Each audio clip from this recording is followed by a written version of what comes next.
The Book of Exodus, Chapter 1. Now these are the names of the children of Israel, which came into Egypt. Every man in his household came with Jacob: Reuben, Simeon, Levi, and Judah, Issachar, Zebulun, and Benjamin, Dan and Naphtali, Gad and Asher. And all the souls that came out of the loins of Jacob were 70 souls, for Joseph was in Egypt already. And Joseph died, and all his brethren, and all that generation. And the children of Israel were fruitful, and increased abundantly, and multiplied, and waxed exceeding mighty, and the land was filled with them. Now there arose up a new king over Egypt, which knew not Joseph. And he said unto his people, Behold, the people of the children of Israel are more and mightier than we. Come on, let us deal wisely with them, lest they multiply.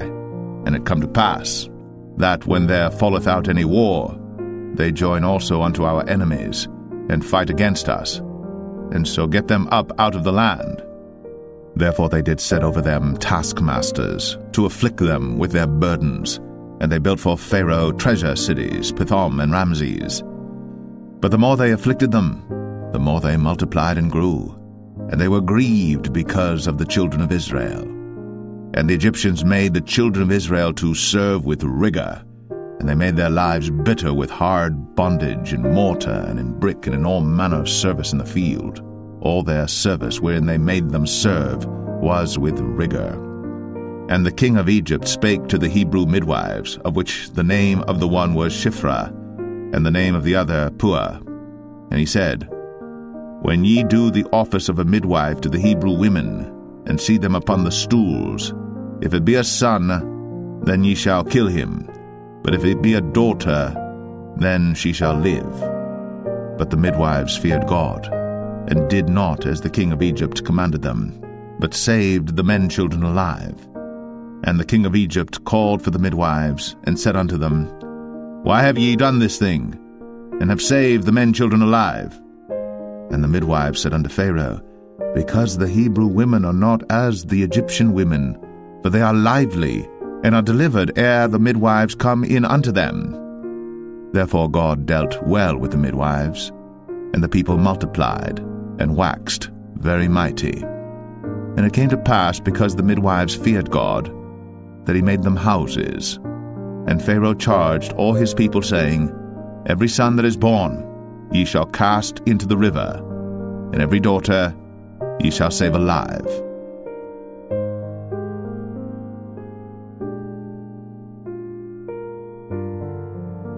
Exodus 2. And there went a man of the house of Levi, and took to wife a daughter of Levi. And the woman conceived, and bare a son. And when she saw him that he was a goodly child, she hid him 3 months. And when she could not longer hide him, she took for him an ark of bulrushes, and daubed it with slime, and with pitch, and put the child therein, and she laid it in the flags by the river's brink. And his sister stood afar off, to wit what would be done to him. And the daughter of Pharaoh came down to wash herself at the river, and her maidens walked along by the river's side. And when she saw the ark among the flags, she sent her maid to fetch it. And when she had opened it, she saw the child, and behold, the babe wept. And she had compassion on him, and said, This is one of the Hebrews' children. Then said his sister to Pharaoh's daughter, Shall I go and call to thee a nurse of the Hebrew women, that she may nurse the child for thee? And Pharaoh's daughter said to her, Go. And the maid went, and called the child's mother. And Pharaoh's daughter said unto her, Take this child away, and nurse it for me, and I will give thee thy wages. And the woman took the child, and nursed it. And the child grew, and she brought him unto Pharaoh's daughter, and he became her son. And she called his name Moses. And she said, Because I drew him out of the water. And it came to pass in those days, when Moses was grown, that he went out unto his brethren, and looked on their burdens. And he spied an Egyptian smiting an Hebrew, one of his brethren. And he looked this way and that way. And when he saw that there was no man, he slew the Egyptian, and hid him in the sand. And when he went out the second day, behold, 2 men of the Hebrews strove together. And he said to him that did the wrong, Wherefore smitest thou thy fellow? And he said, Who made thee a prince and a judge over us? Intendest thou to kill me, as thou killedst the Egyptian? And Moses feared, and said, Surely this thing is known. Now when Pharaoh heard this thing, he sought to slay Moses. But Moses fled from the face of Pharaoh, and dwelt in the land of Midian, and he sat down by a well. Now the priest of Midian had 7 daughters, and they came and drew water, and filled the troughs to water their father's flock. And the shepherds came and drove them away. But Moses stood up and helped them, and watered their flock. And when they came to Reuel their father, he said, How is it that ye are come so soon today? And they said, An Egyptian delivered us out of the hand of the shepherds, and also drew water enough for us, and watered the flock. And he said unto his daughters, And where is he? Why is it that ye have left the man? Call him, that he may eat bread. And Moses was content to dwell with the man. And he gave Moses Zipporah his daughter, and she bare him a son. And he called his name Gershom, for he said, I have been a stranger in a strange land. And it came to pass, in process of time, that the king of Egypt died, and the children of Israel sighed by reason of the bondage, and they cried, and their cry came up unto God by reason of the bondage. And God heard their groaning, and God remembered his covenant with Abraham, with Isaac, and with Jacob. And God looked upon the children of Israel, and God had respect unto them.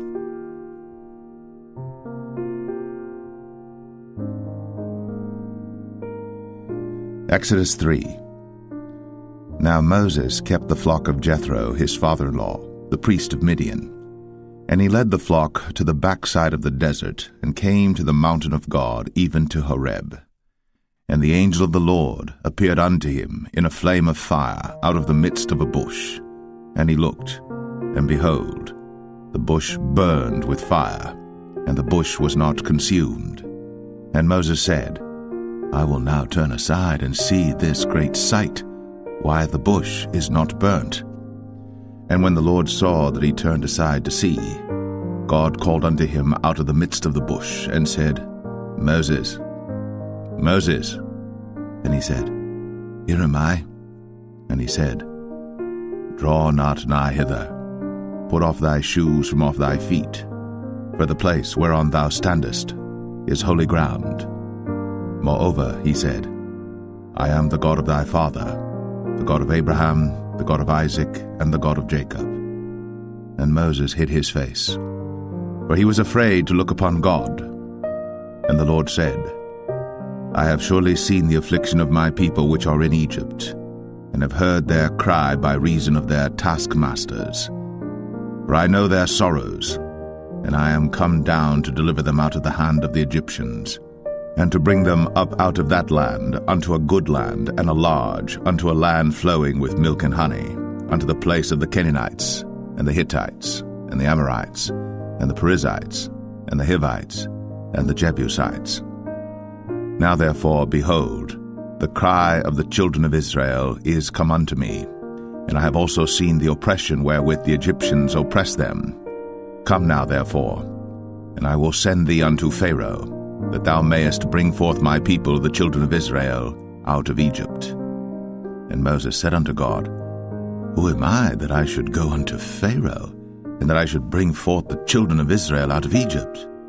And he said, Certainly I will be with thee, and this shall be a token unto thee, that I have sent thee. When thou hast brought forth the people out of Egypt, ye shall serve God upon this mountain. And Moses said unto God, Behold, when I come unto the children of Israel, and shall say unto them, The God of your fathers has sent me unto you, and they shall say to me, What is his name? What shall I say unto them? And God said unto Moses, I am that I am. And he said, Thus shalt thou say unto the children of Israel, I am hath sent me unto you. And God said moreover unto Moses, Thus shalt thou say unto the children of Israel, The Lord God of your fathers, the God of Abraham, the God of Isaac, and the God of Jacob, hath sent me unto you. This is my name forever, and this is my memorial unto all generations. Go and gather the elders of Israel together, and say unto them, The Lord God of your fathers, the God of Abraham, of Isaac, and of Jacob, appeared unto me, saying, I have surely visited you, and seen that which is done to you in Egypt. And I have said, I will bring you up out of the affliction of Egypt, unto the land of the Canaanites, and the Hittites, and the Amorites, and the Perizzites, and the Hivites, and the Jebusites, unto a land flowing with milk and honey. And they shall hearken to thy voice, and thou shalt come, thou and the elders of Israel, unto the king of Egypt, and ye shall say unto him, The Lord God of the Hebrews hath met with us. And now let us go, we beseech thee, 3 days' journey into the wilderness, that we may sacrifice to the Lord our God. And I am sure that the king of Egypt will not let you go, no, not by a mighty hand. And I will stretch out my hand, and smite Egypt with all my wonders which I will do in the midst thereof, and after that he will let you go. And I will give this people favor in the sight of the Egyptians, and it shall come to pass that when ye go, ye shall not go empty, but every woman shall borrow of her neighbor, and of her that sojourneth in her house, jewels of silver, and jewels of gold, and raiment, and ye shall put them upon your sons, and upon your daughters, and ye shall spoil the Egyptians.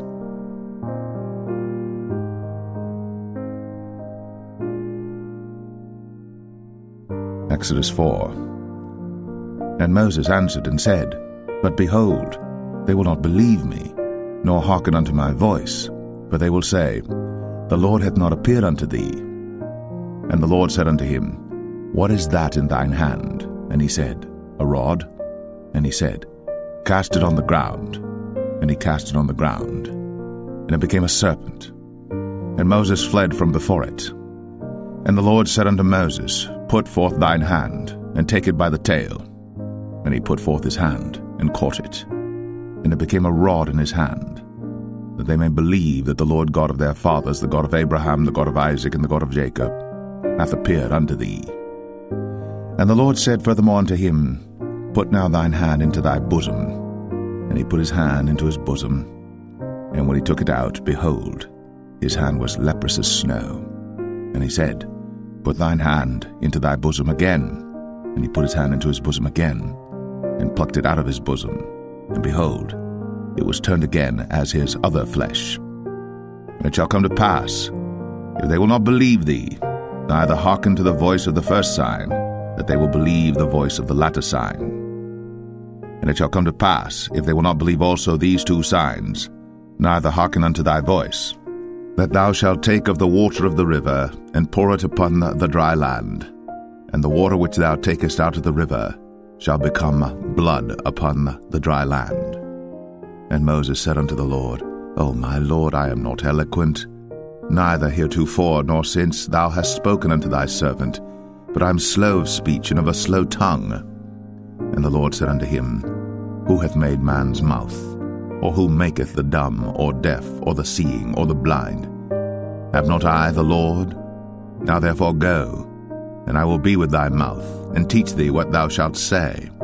And he said, O my Lord, send, I pray thee, by the hand of him whom thou wilt send. And the anger of the Lord was kindled against Moses, and he said, Is not Aaron the Levite thy brother? I know that he can speak well, and also, behold, he cometh forth to meet thee. And when he seeth thee, he will be glad in his heart. And thou shalt speak unto him, and put words in his mouth.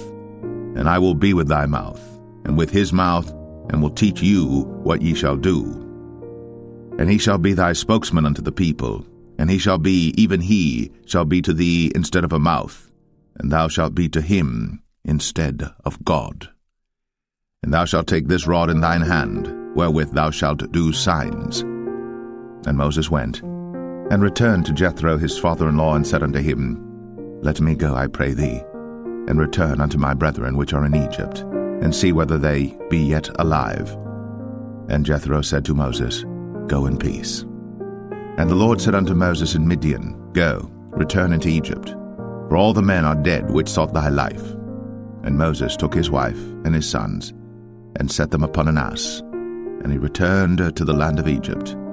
And Moses took the rod of God in his hand. And the Lord said unto Moses, When thou goest to return into Egypt, see that thou do all those wonders before Pharaoh, which I have put in thine hand. But I will harden his heart, that he shall not let the people go. And thou shalt say unto Pharaoh, Thus saith the Lord, Israel is my son, even my firstborn. And I say unto thee, Let my son go, that he may serve me. And if thou refuse to let him go, behold, I will slay thy son, even thy firstborn. And it came to pass by the way in the inn, that the Lord met him, and sought to kill him. Then Zipporah took a sharp stone, and cut off the foreskin of her son, and cast it at his feet, and said, Surely a bloody husband art thou to me. So he let him go. Then she said, A bloody husband thou art, because of the circumcision. And the Lord said to Aaron, Go into the wilderness to meet Moses. And he went and met him in the mount of God, and kissed him. And Moses told Aaron all the words of the Lord who had sent him, and all the signs which he had commanded him. And Moses and Aaron went and gathered together all the elders of the children of Israel. And Aaron spake all the words which the Lord had spoken unto Moses, and did the signs in the sight of the people. And the people believed. And when they heard that the Lord had visited the children of Israel, and that he had looked upon their affliction, then they bowed their heads and worshipped.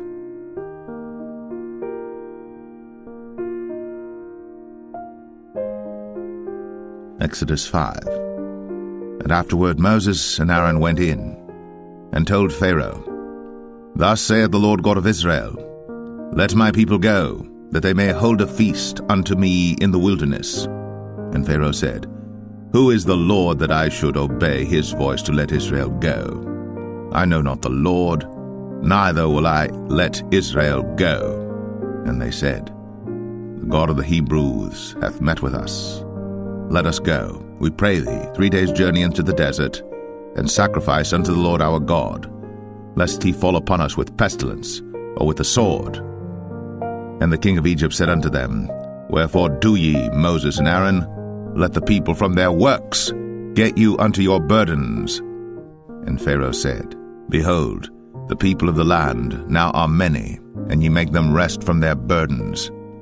And Pharaoh commanded the same day the taskmasters of the people and their officers, saying, Ye shall no more give the people straw to make brick, as heretofore. Let them go and gather straw for themselves. And the tale of the bricks which they did make heretofore, ye shall lay upon them. Ye shall not diminish aught thereof. For they be idle, therefore they cry, saying, Let us go and sacrifice to our God. Let their more work be laid upon the men, that they may labor therein, and let them not regard vain words. And the taskmasters of the people went out, and their officers, and they spake to the people, saying, Thus saith Pharaoh, I will not give you straw. Go ye, get you straw where you can find it, yet not aught of your work shall be diminished. So the people were scattered abroad throughout all the land of Egypt to gather stubble instead of straw. And the taskmasters hasted them, saying, Fulfill your works, your daily tasks, as when there was straw. And the officers of the children of Israel, which Pharaoh's taskmasters had set over them, were beaten and demanded, Wherefore have ye not fulfilled your task in making brick both yesterday and today as heretofore? Then the officers of the children of Israel came and cried unto Pharaoh, saying, Wherefore dealest thou thus with thy servants? There is no straw given unto thy servants. And they say to us, Make brick. And behold, thy servants are beaten, but the fault is in thine own people. But he said, Ye are idle, ye are idle. Therefore ye say, Let us go and do sacrifice to the Lord. Go therefore now and work, for there shall no straw be given you, yet shall ye deliver the tale of bricks. And the officers of the children of Israel did see that they were in evil case, after it was said, Ye shall not minish aught from your bricks of your daily task. And they met Moses and Aaron, who stood in the way, as they came forth from Pharaoh. And they said unto them, The Lord look upon you and judge, because ye have made our savour to be abhorred in the eyes of Pharaoh, and in the eyes of his servants, to put a sword in their hand to slay us. And Moses returned unto the Lord, and said, Lord, wherefore hast thou so evil entreated this people? Why is it that thou hast sent me? For since I came to Pharaoh to speak in thy name, he hath done evil to this people, neither hast thou delivered thy people at all.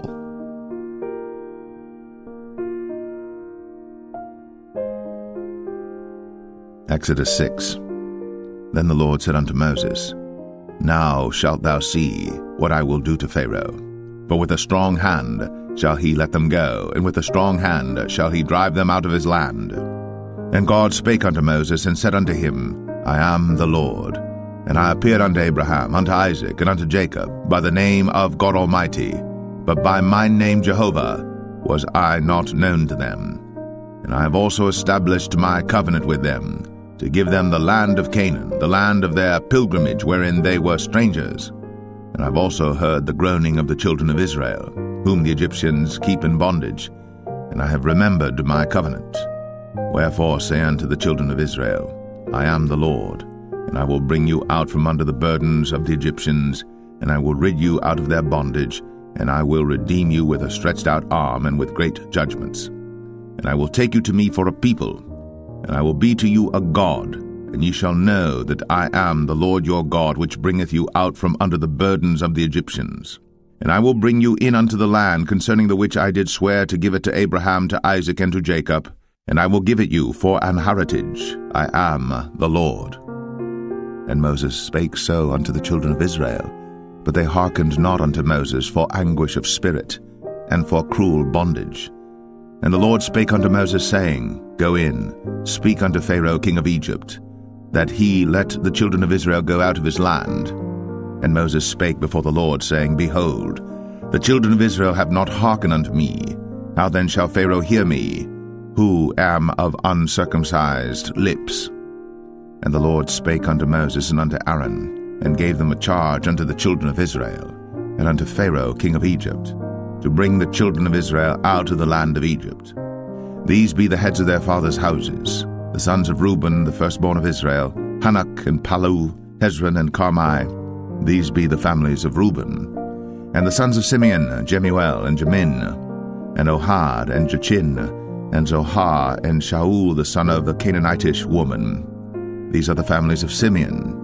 And these are the names of the sons of Levi according to their generations, Gershon and Kohath and Merari. And the years of the life of Levi were 137 years.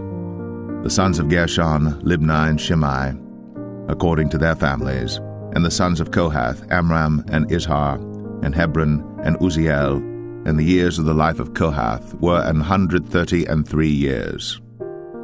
And the sons of Merari, Mahalai and Mushai. These are the families of Levi according to their generations.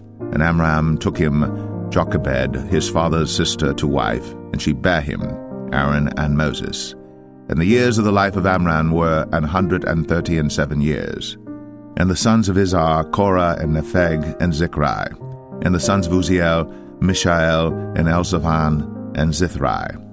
And Aaron took him Elisheba, daughter of Aminadab, sister of Nahshon, to wife, and she bare him Nadab and Abihu, Eleazar and Ithamar. And the sons of Korah, Asir and Elkanah and Abiasaph. These are the families of the Korhites. And Eleazar, Aaron's son, took him one of the daughters of Putiel to wife, and she bare him Phinehas. These are the heads of the fathers of the Levites according to their families. These are that Aaron and Moses, to whom the Lord said, Bring out the children of Israel from the land of Egypt, according to their armies. These are they which spake to Pharaoh king of Egypt, to bring out the children of Israel from Egypt. These are that Moses and Aaron. And it came to pass on the day when the Lord spake unto Moses in the land of Egypt, that the Lord spake unto Moses, saying, I am the Lord. Speak thou unto Pharaoh king of Egypt all that I say unto thee. And Moses said before the Lord, Behold, I am of uncircumcised lips, and how shall Pharaoh hearken unto me?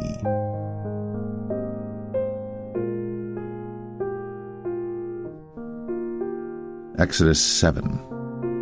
And the Lord said unto Moses, See, I have made thee a god to Pharaoh, and Aaron thy brother shall be thy prophet.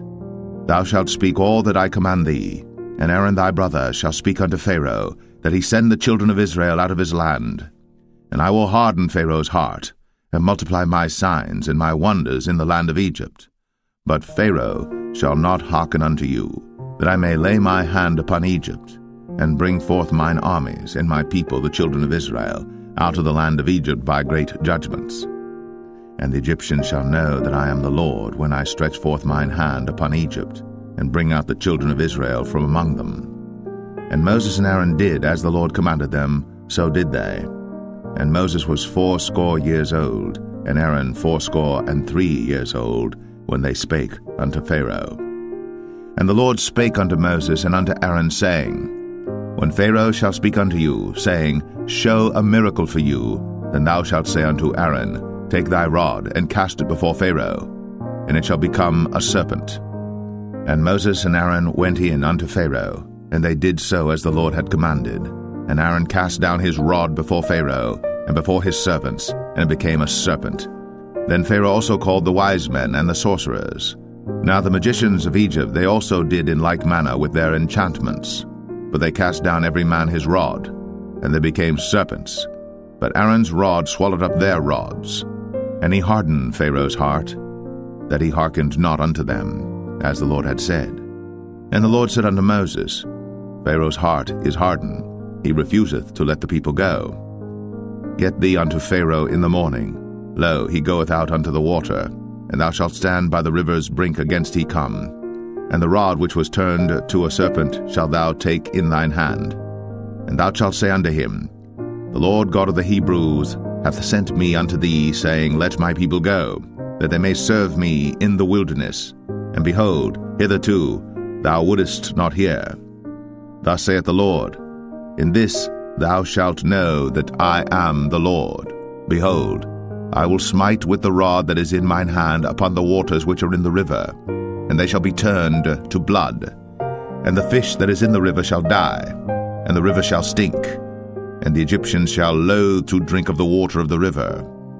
And the Lord spake unto Moses, Say unto Aaron, Take thy rod, and stretch out thine hand upon the waters of Egypt, upon their streams, upon their rivers, and upon their ponds, and upon all their pools of water, that they may become blood, and that there may be blood throughout all the land of Egypt, both in vessels of wood and in vessels of stone. And Moses and Aaron did so, as the Lord commanded. And he lifted up the rod, and smote the waters that were in the river, in the sight of Pharaoh, and in the sight of his servants, and all the waters that were in the river were turned to blood. And the fish that was in the river died, and the river stank, and the Egyptians could not drink of the water of the river, and there was blood throughout all the land of Egypt. And the magicians of Egypt did so with their enchantments, and Pharaoh's heart was hardened, neither did he hearken unto them, as the Lord had said. And Pharaoh turned and went into his house, neither did he set his heart to this also. And all the Egyptians digged around about the river for water to drink, but they could not drink of the water of the river. And 7 days were fulfilled. After that the Lord had smitten the river.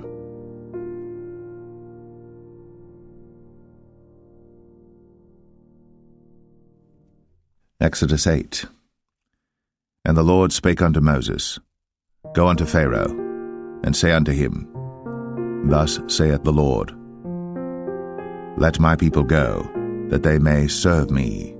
And if thou refuse to let them go, behold, I will smite all thy borders with frogs, and the river shall bring forth frogs abundantly, which shall go up and come into thine house, and into thy bedchamber, and upon thy bed, and into the house of thy servants, and upon thy people, and into thine ovens, and into thy kneading troughs. And the frogs shall come up both on thee, and upon thy people, and upon all thy servants. And the Lord spake unto Moses, Say unto Aaron, Stretch forth thine hand with thy rod over the streams, over the rivers, and over the ponds, and cause frogs to come up upon the land of Egypt. And Aaron stretched out his hand over the waters of Egypt, and the frogs came up and covered the land of Egypt. And the magicians did so with their enchantments, and brought up frogs upon the land of Egypt. Then Pharaoh called for Moses and Aaron, and said, Entreat the Lord, that he may take away the frogs from me, and from my people, and I will let the people go, that they may do sacrifice unto the Lord. And Moses said unto Pharaoh, Glory over me. When shall I entreat for thee, and for thy servants, and for thy people, to destroy the frogs from thee, and thy houses, that they may remain in the river only? And he said, Tomorrow. And he said, Be it according to thy word, that thou mayest know that there is none like unto the Lord our God. And the frogs shall depart from thee, and from thy houses, and from thy servants, and from thy people. They shall remain in the river only. And Moses and Aaron went out from Pharaoh, and Moses cried unto the Lord because of the frogs, which he had brought against Pharaoh. And the Lord did according to the word of Moses, and the frogs died out of the houses, out of the villages, and out of the fields. And they gathered them together upon heaps, and the land stank. But when Pharaoh saw that there was respite, he hardened his heart, and hearkened not unto them, as the Lord had said. And the Lord said unto Moses, Say unto Aaron, Stretch out thy rod, and smite the dust of the land, that it may become lice throughout all the land of Egypt. And they did so. For Aaron stretched out his hand with his rod, and smote the dust of the earth, and it became lice in man and in beast. All the dust of the land became lice throughout all the land of Egypt. And the magicians did so with their enchantments to bring forth lice, but they could not, so there were lice upon man and upon beast. Then the magicians said unto Pharaoh, This is the finger of God. And Pharaoh's heart was hardened, and he hearkened not unto them, as the Lord had said. And the Lord said unto Moses, Rise up early in the morning, and stand before Pharaoh. Lo, he cometh forth to the water. And say unto him, Thus saith the Lord, Let my people go, that they may serve me. Else, if thou wilt not let my people go, behold, I will send swarms of flies upon thee, and upon thy servants, and upon thy people, and into thy houses, and the houses of the Egyptians shall be full of swarms of flies, and also the ground whereon they are. And I will sever in that day the land of Goshen, in which my people dwell, that no swarms of flies shall be there, to the end thou mayest know that I am the Lord in the midst of the earth. And I will put a division between my people and thy people. Tomorrow shall this sign be. And the Lord did so. And there came a grievous swarm of flies into the house of Pharaoh, and into his servants' houses, and into all the land of Egypt. The land was corrupted by reason of the swarm of flies. And Pharaoh called for Moses and for Aaron, and said, Go ye, sacrifice to your God in the land. And Moses said, It is not meet so to do, for we shall sacrifice the abomination of the Egyptians to the Lord our God. Lo, shall we sacrifice the abomination of the Egyptians before their eyes? And will they not stone us? We will go 3 days' journey into the wilderness, and sacrifice to the Lord our God, as he shall command us. And Pharaoh said, I will let you go, that ye may sacrifice to the Lord your God in the wilderness. Only ye shall not go very far away. Entreat for me. And Moses said, Behold, I go out from thee, and I will entreat the Lord that the swarms of flies may depart from Pharaoh, from his servants, and from his people tomorrow. But let not Pharaoh deal deceitfully any more, not letting the people go to sacrifice to the Lord.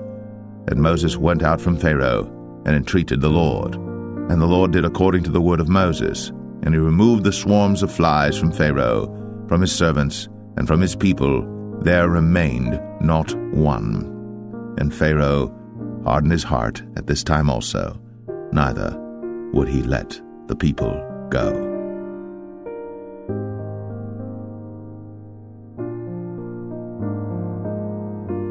Exodus 9. Then the Lord said unto Moses, Go in unto Pharaoh, and tell him, Thus saith the Lord God of the Hebrews, Let my people go, that they may serve me. For if thou refuse to let them go, and wilt hold them still, behold, the hand of the Lord is upon thy cattle which is in the field, upon the horses, upon the asses, upon the camels, upon the oxen, and upon the sheep. There shall be a very grievous murrain. And the Lord shall sever between the cattle of Israel and the cattle of Egypt, and there shall nothing die of all that is the children's of Israel. And the Lord appointed a set time, saying, Tomorrow the Lord shall do this thing in the land. And the Lord did that thing on the morrow, and all the cattle of Egypt died, but of the cattle of the children of Israel died not one. And Pharaoh sent, and behold, there was not one of the cattle of the Israelites dead, and the heart of Pharaoh was hardened, and he did not let the people go.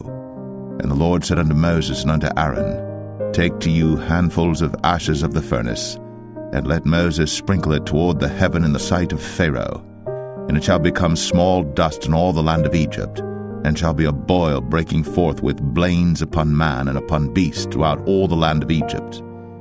And they took ashes of the furnace, and stood before Pharaoh. Then Moses sprinkled it up toward heaven, and it became a boil, breaking forth with blains upon man and upon beast. And the magicians could not stand before Moses because of the boils, for the boil was upon the magicians and upon all the Egyptians. And the Lord hardened the heart of Pharaoh, and he hearkened not unto them, as the Lord had spoken unto Moses. And the Lord said unto Moses, Rise up early in the morning, and stand before Pharaoh, and say unto him, Thus saith the Lord God of the Hebrews, Let my people go, that they may serve me. For I will at this time send all my plagues upon thine heart, and upon thy servants, and upon thy people, that thou mayest know that there is none like me in all the earth. For now I will stretch out my hand, that I may smite thee and thy people with pestilence, and thou shalt be cut off from the earth. And in very deed for this cause have I raised thee up, for to show in thee my power, and that my name may be declared throughout all the earth. As yet exaltest thou thyself against my people, that thou wilt not let them go. Behold, tomorrow about this time I will cause it to rain a very grievous hail, such as hath not been in Egypt since the foundation thereof even until now. Send therefore now, and gather thy cattle, and all that thou hast in the field. For upon every man and beast which shall be found in the field, and shall not be brought home, the hail shall come down upon them, and they shall die. He that feared the word of the Lord among the servants of Pharaoh made his servants and his cattle flee into the houses. And he that regarded not the word of the Lord left his servants and his cattle in the field. And the Lord said unto Moses, Stretch forth thine hand toward heaven, that there may be hail in all the land of Egypt, upon man, and upon beast, and upon every herb of the field, throughout the land of Egypt. And Moses stretched forth his rod toward heaven, and the Lord sent thunder and hail, and the fire ran along upon the ground, and the Lord rained hail upon the land of Egypt. So there was hail and fire mingled with the hail, very grievous, such as there was none like it in all the land of Egypt since it became a nation. And the hail smote throughout all the land of Egypt all that was in the field, both man and beast. And the hail smote every herb of the field, and brake every tree of the field. Only in the land of Goshen, where the children of Israel were, was there no hail. And Pharaoh sent and called for Moses and Aaron, and said unto them, I have sinned at this time. The Lord is righteous, and I and my people are wicked. Entreat the Lord, for it is enough that there be no more mighty thunderings and hail, and I will let you go, and ye shall stay no longer. And Moses said unto him, As soon as I am gone out of the city, I will spread abroad my hands unto the Lord, and the thunder shall cease, neither shall there be any more hail, that thou mayest know how that the earth is the Lord's. But as for thee and thy servants, I know that ye will not yet fear the Lord God. And the flax and the barley were smitten, for the barley was in the ear, and the flax was bold.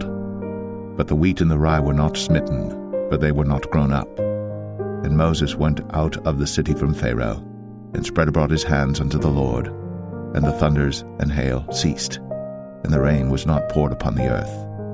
And when Pharaoh saw that the rain and the hail and the thunders were ceased, he sinned yet more, and hardened his heart, he and his servants. And the heart of Pharaoh was hardened, neither would he let the children of Israel go, as the Lord had spoken by Moses.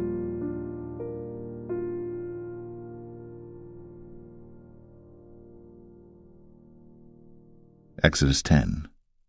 And the Lord said unto Moses, Go in unto Pharaoh, for I have hardened his heart, and the heart of his servants, that I might show these my signs before him, and that thou mayest tell in the ears of thy son, and of thy son's son, what things I have wrought in Egypt, and my signs which I have done among them, that ye may know how that I am the Lord. And Moses and Aaron came in unto Pharaoh, and said unto him, Thus saith the Lord God of the Hebrews, How long wilt thou refuse to humble thyself before me?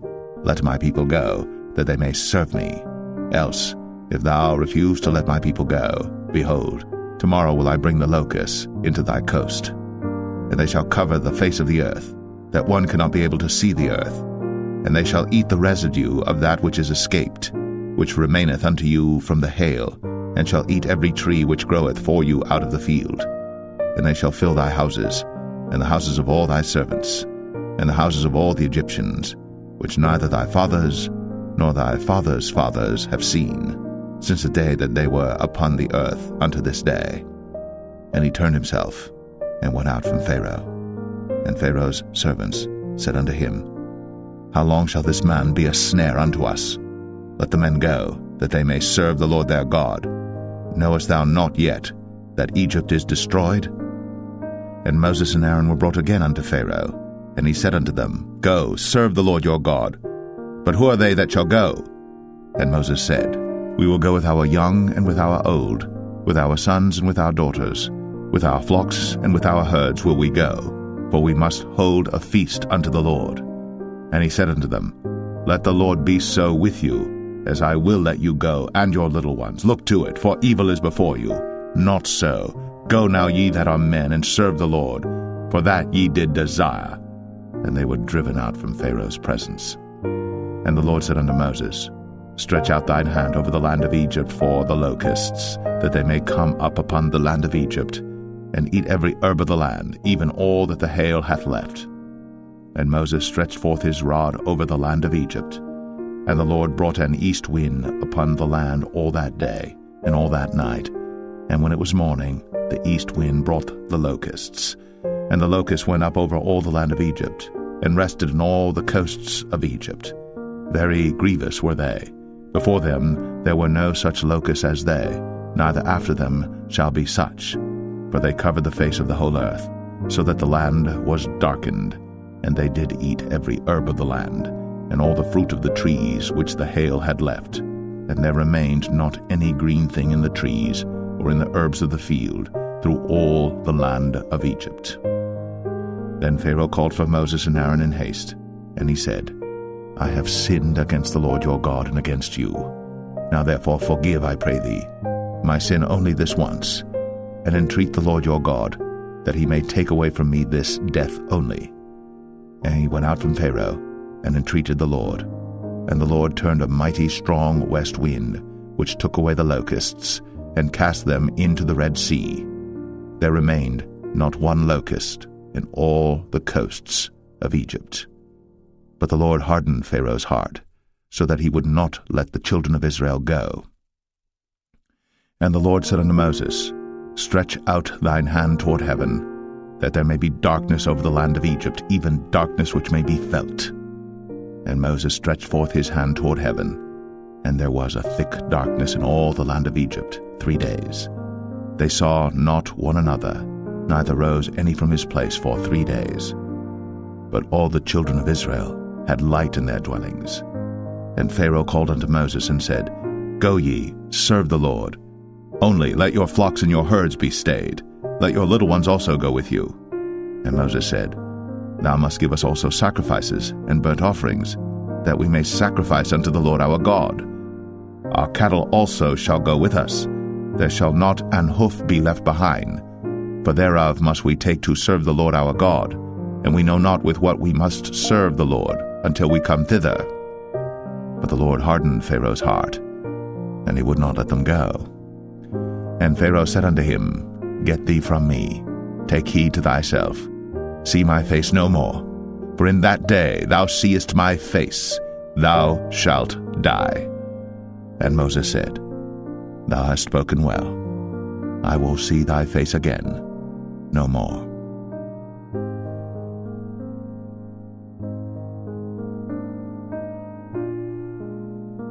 Exodus 11.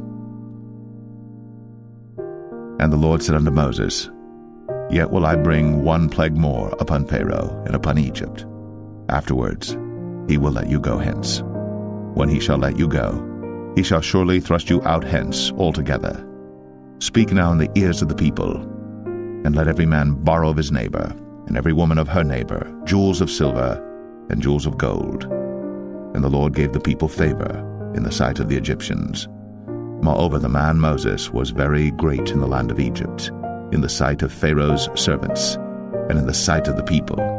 And Moses said, Thus saith the Lord, About midnight will I go out into the midst of Egypt, and all the firstborn in the land of Egypt shall die, from the firstborn of Pharaoh that sitteth upon his throne, even unto the firstborn of the maidservant that is behind the mill, and all the firstborn of beasts. And there shall be a great cry throughout all the land of Egypt, such as there was none like it, nor shall be like it any more. But against any of the children of Israel shall not a dog move his tongue, against man or beast, that ye may know how that the Lord doth put a difference between the Egyptians and Israel. And all these thy servants shall come down unto me, and bow down themselves unto me, saying, Get thee out, and all the people that follow thee, and after that I will go out. And he went out from Pharaoh in a great anger. And the Lord said unto Moses, Pharaoh shall not hearken unto you, that my wonders may be multiplied in the land of Egypt. And Moses and Aaron did all these wonders before Pharaoh. And the Lord hardened Pharaoh's heart, so that he would not let the children of Israel go out of his land.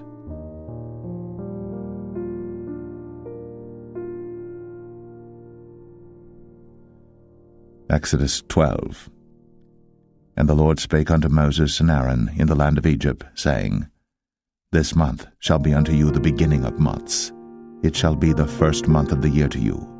Speak ye unto all the congregation of Israel, saying, In the 10th day of this month they shall take to them every man a lamb, according to the house of their fathers, a lamb for an house. And if the household be too little for the lamb, let him and his neighbor next unto his house take it according to the number of the souls. Every man according to his eating shall make your count for the lamb. Your lamb shall be without blemish, a male of the first year. Ye shall take it out from the sheep or from the goats. And ye shall keep it up until the 14th day of the same month. And the whole assembly of the congregation of Israel shall kill it in the evening. And they shall take of the blood and strike it on the 2 side posts, and on the upper door post of the houses wherein they shall eat it. And they shall eat the flesh in that night, roast with fire, and unleavened bread, and with bitter herbs they shall eat it. Eat not of it raw, nor sodden it all with water, but roast with fire, his head with his legs, and with the purtenance thereof. And ye shall let nothing of it remain until the morning. And that which remaineth of it until the morning ye shall burn with fire. And thus shall ye eat it, with your loins girded, your shoes on your feet, and your staff in your hand, and ye shall eat it in haste. It is the Lord's Passover. For I will pass through the land of Egypt this night, and will smite all the firstborn in the land of Egypt, both man and beast, and against all the gods of Egypt I will execute judgment. I am the Lord. And the blood shall be to you for a token upon the houses where ye are. And when I see the blood, I will pass over you, and the plague shall not be upon you to destroy you, when I smite the land of Egypt. And this day shall be unto you for a memorial, and ye shall keep it a feast to the Lord throughout your generations. Ye shall keep it a feast by an ordinance forever. 7 days shall ye eat unleavened bread. Even the first day ye shall put away leaven out of your houses. For whosoever eateth leavened bread from the first day until the 7th day, that soul shall be cut off from Israel. And in the first day there shall be an holy convocation, and in the 7th day there shall be an holy convocation to you. No manner of work shall be done in them, save that which every man must eat, that only may be done of you. And ye shall observe the feast of unleavened bread. For in this selfsame day have I brought your armies out of the land of Egypt. Therefore shall ye observe this day in your generations by an ordinance forever. In the 1st month, on the 14th day of the month at even, ye shall eat unleavened bread, until the 21st day of the month at even. 7 days shall there be no leaven found in your houses. For whosoever eateth that which is leavened, even that soul shall be cut off from the congregation of Israel, whether he be a stranger or born in the land. Ye shall eat nothing leavened. In all your habitations shall ye eat unleavened bread. Then Moses called for all the elders of Israel, and said unto them, Draw out, and take you a lamb according to your families, and kill the Passover. And ye shall take a bunch of hyssop, and dip it in the blood that is in the basin, and strike the lintel and the 2 side posts with the blood that is in the basin, and none of you shall go out at the door of his house until the morning. For the Lord will pass through to smite the Egyptians. And when he seeth the blood upon the lintel, and on the 2 side posts, the Lord will pass over the door, and will not suffer the destroyer to come in unto your houses to smite you. And ye shall observe this thing for an ordinance to thee, and to thy sons, forever. And it shall come to pass, when ye be come to the land which the Lord will give you, according as he hath promised, that ye shall keep this service. And it shall come to pass, when your children shall say unto you, What mean ye by this service?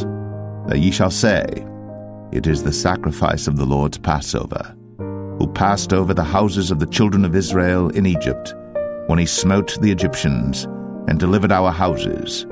And the people bowed the head, and worshipped. And the children of Israel went away, and did, as the Lord had commanded Moses and Aaron, so did they. And it came to pass that at midnight the Lord smote all the firstborn in the land of Egypt, from the firstborn of Pharaoh that sat on his throne unto the firstborn of the captive that was in the dungeon, and all the firstborn of cattle. And Pharaoh rose up in the night, he and all his servants and all the Egyptians, and there was a great cry in Egypt, but there was not a house where there was not one dead. And he called for Moses and Aaron by night, and said, Rise up, and get you forth from among my people, both ye and the children of Israel, and go, serve the Lord, as ye have said. Also take your flocks and your herds, as ye have said, and be gone, and bless me also. And the Egyptians were urgent upon the people, that they might send them out of the land in haste. For they said, We be all dead men. And the people took their dough before it was leavened, their kneading troughs being bound up in their clothes upon their shoulders. And the children of Israel did according to the word of Moses. And they borrowed of the Egyptians jewels of silver, and jewels of gold and raiment. And the Lord gave the people favor in the sight of the Egyptians, so that they lent unto them such things as they required, and they spoiled the Egyptians. And the children of Israel journeyed from Ramses to Succoth, about 600,000 on foot, that were men, beside children. And a mixed multitude went up also with them, and flocks and herds, even very much cattle. And they baked unleavened cakes of the dough which they brought forth out of Egypt, for it was not leavened, because they were thrust out of Egypt, and could not tarry, neither had they prepared for themselves any victual. Now the sojourning of the children of Israel, who dwelt in Egypt, was 430 years. And it came to pass at the end of the 430 years, even the selfsame day it came to pass, that all the hosts of the Lord went out from the land of Egypt. It is a night to be much observed unto the Lord for bringing them out from the land of Egypt. This is that night of the Lord to be observed of all the children of Israel in their generations. And the Lord said unto Moses and Aaron, This is the ordinance of the Passover. There shall no stranger eat thereof. But every man's servant that is bought for money, when thou hast circumcised him, then shall he eat thereof. A foreigner and an hired servant shall not eat thereof. In one house shall it be eaten. Thou shalt not carry forth aught of the flesh abroad out of the house, neither shall ye break a bone thereof. All the congregation of Israel shall keep it. And when a stranger shall sojourn with thee, and will keep the Passover to the Lord, let all his males be circumcised, and then let him come near and keep it. And he shall be as one that is born in the land. For no uncircumcised person shall eat thereof. One law shall be to him that is homeborn, and unto the stranger that sojourneth among you. Thus did all the children of Israel. As the Lord commanded Moses and Aaron, so did they. And it came to pass the selfsame day, that the Lord did bring the children of Israel out of the land of Egypt, by their armies.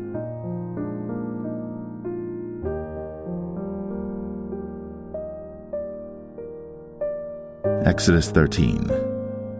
And the Lord spake unto Moses, saying, Sanctify unto me all the firstborn, whatsoever openeth the womb among the children of Israel, both of man and of beast, it is mine. And Moses said unto the people, Remember this day in which ye came out from Egypt, out of the house of bondage. For by strength of hand the Lord brought you out from this place. There shall no leavened bread be eaten. This day came ye out in the month Abib. And it shall be, when the Lord shall bring thee into the land of the Canaanites, and the Hittites, and the Amorites, and the Hivites, and the Jebusites, which he sware unto thy fathers to give thee, a land flowing with milk and honey, that thou shalt keep this service in this month. 7 days thou shalt eat unleavened bread, and in the 7th day shall be a feast to the Lord. Unleavened bread shall be eaten 7 days, and there shall no leavened bread be seen with thee, neither shall there be leaven seen with thee in all thy quarters. And thou shalt show thy son in that day, saying, This is done because of that which the Lord did unto me, when I came forth out of Egypt. And it shall be for a sign unto thee upon thine hand, and for a memorial between thine eyes, that the Lord's law may be in thy mouth. For with a strong hand hath the Lord brought thee out of Egypt. Thou shalt therefore keep this ordinance in his season from year to year. And it shall be, when the Lord shall bring thee into the land of the Canaanites, as he sware unto thee and to thy fathers, and shall give it thee, that thou shalt set apart unto the Lord all that openeth the matrix, and every firstling that cometh of a beast which thou hast, the males shall be the Lord's. And every firstling of an ass thou shalt redeem with a lamb, and if thou wilt not redeem it, then thou shalt break his neck. And all the firstborn of man among thy children shalt thou redeem. And it shall be, when thy son asketh thee in time to come, saying, What is this? That thou shalt say unto him, By strength of hand the Lord brought us out from Egypt, from the house of bondage. And it came to pass, when Pharaoh would hardly let us go, that the Lord slew all the firstborn in the land of Egypt, both the firstborn of man and the firstborn of beast. Therefore I sacrifice to the Lord all that openeth the matrix, being males, but all the firstborn of my children I redeem. And it shall be for a token upon thine hand, and for frontlets between thine eyes, for by strength of hand the Lord brought us forth out of Egypt. And it came to pass, when Pharaoh had let the people go, that God led them not through the way of the land of the Philistines, although that was near, for God said, Lest peradventure the people repent when they see war, and they return to Egypt. But God led the people about through the way of the wilderness of the Red Sea, and the children of Israel went up harnessed out of the land of Egypt. And Moses took the bones of Joseph with him, for he had straitly sworn the children of Israel, saying, God will surely visit you, and ye shall carry up my bones away hence with you. And they took their journey from Succoth, and encamped in Etham in the edge of the wilderness. And the Lord went before them by day in a pillar of a cloud, to lead them the way, and by night in a pillar of fire, to give them light, to go by day and night. He took not away the pillar of the cloud by day, nor the pillar of fire by night, from before the people.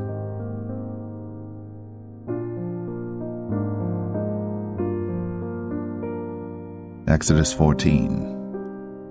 And the Lord spake unto Moses, saying, Speak unto the children of Israel, that they turn and encamp before Pi-hahiroth, between Migdol and the sea, over against Baal-zephon. Before it shall ye encamp by the sea. For Pharaoh will say of the children of Israel, They are entangled in the land, the wilderness hath shut them in. And I will harden Pharaoh's heart, that he shall follow after them. And I will be honored upon Pharaoh, and upon all his host, that the Egyptians may know that I am the Lord. And they did so. And it was told the king of Egypt that the people fled, and the heart of Pharaoh and of his servants was turned against the people, and they said, Why have we done this, that we have let Israel go from serving us? And he made ready his chariot, and took his people with him. And he took 600 chosen chariots, and all the chariots of Egypt, and captains over every one of them. And the Lord hardened the heart of Pharaoh king of Egypt, and he pursued after the children of Israel. And the children of Israel went out with an high hand. But the Egyptians pursued after them, all the horses and chariots of Pharaoh, and his horsemen and his army, and overtook them encamping by the sea, beside Pi-hahiroth, before Baal-zephon. And when Pharaoh drew nigh, the children of Israel lifted up their eyes, and behold, the Egyptians marched after them, and they were sore afraid. And the children of Israel cried out unto the Lord, and they said unto Moses, Because there were no graves in Egypt, hast thou taken us away to die in the wilderness? Wherefore hast thou dealt thus with us, to carry us forth out of Egypt? Is not this the word that we did tell thee in Egypt, saying, Let us alone, that we may serve the Egyptians? For it had been better for us to serve the Egyptians, than that we should die in the wilderness. And Moses said unto the people, Fear ye not, stand still, and see the salvation of the Lord, which he will show to you today. For the Egyptians whom ye have seen today, ye shall see them again no more forever. The Lord shall fight for you, and ye shall hold your peace. And the Lord said unto Moses, Wherefore criest thou unto me? Speak unto the children of Israel, that they go forward. But lift thou up thy rod, and stretch out thine hand over the sea, and divide it. And the children of Israel shall go on dry ground through the midst of the sea. And I, behold, I will harden the hearts of the Egyptians, and they shall follow them. And I will get me honor upon Pharaoh, and upon all his host, upon his chariots, and upon his horsemen. And the Egyptians shall know that I am the Lord, when I have gotten me honor upon Pharaoh, upon his chariots, and upon his horsemen. And the angel of God, which went before the camp of Israel, removed, and went behind them. And the pillar of the cloud went from before their face, and stood behind them. And it came between the camp of the Egyptians and the camp of Israel. And it was a cloud and darkness to them, but it gave light by night to these, so that the one came not near the other all the night. And Moses stretched out his hand over the sea, and the Lord caused the sea to go back by a strong east wind all that night, and made the sea dry land, and the waters were divided. And the children of Israel went into the midst of the sea upon the dry ground, and the waters were a wall unto them on their right hand and on their left. And the Egyptians pursued, and went in after them to the midst of the sea, even all Pharaoh's horses, his chariots, and his horsemen. And it came to pass that in the morning watch the Lord looked unto the host of the Egyptians through the pillar of fire and of the cloud, and troubled the host of the Egyptians, and took off their chariot wheels, that they drave them heavily, so that the Egyptians said, Let us flee from the face of Israel, for the Lord fighteth for them against the Egyptians. And the Lord said unto Moses, Stretch out thine hand over the sea, that the waters may come again upon the Egyptians, upon their chariots, and upon their horsemen. And Moses stretched forth his hand over the sea, and the sea returned to his strength when the morning appeared, and the Egyptians fled against it. And the Lord overthrew the Egyptians in the midst of the sea. And the waters returned and covered the chariots, and the horsemen, and all the host of Pharaoh that came into the sea after them. There remained not so much as one of them. But the children of Israel walked upon dry land in the midst of the sea, and the waters were a wall unto them on their right hand and on their left. Thus the Lord saved Israel that day out of the hand of the Egyptians, and Israel saw the Egyptians dead upon the seashore. And Israel saw that great work which the Lord did upon the Egyptians, and the people feared the Lord, and believed the Lord and his servant Moses.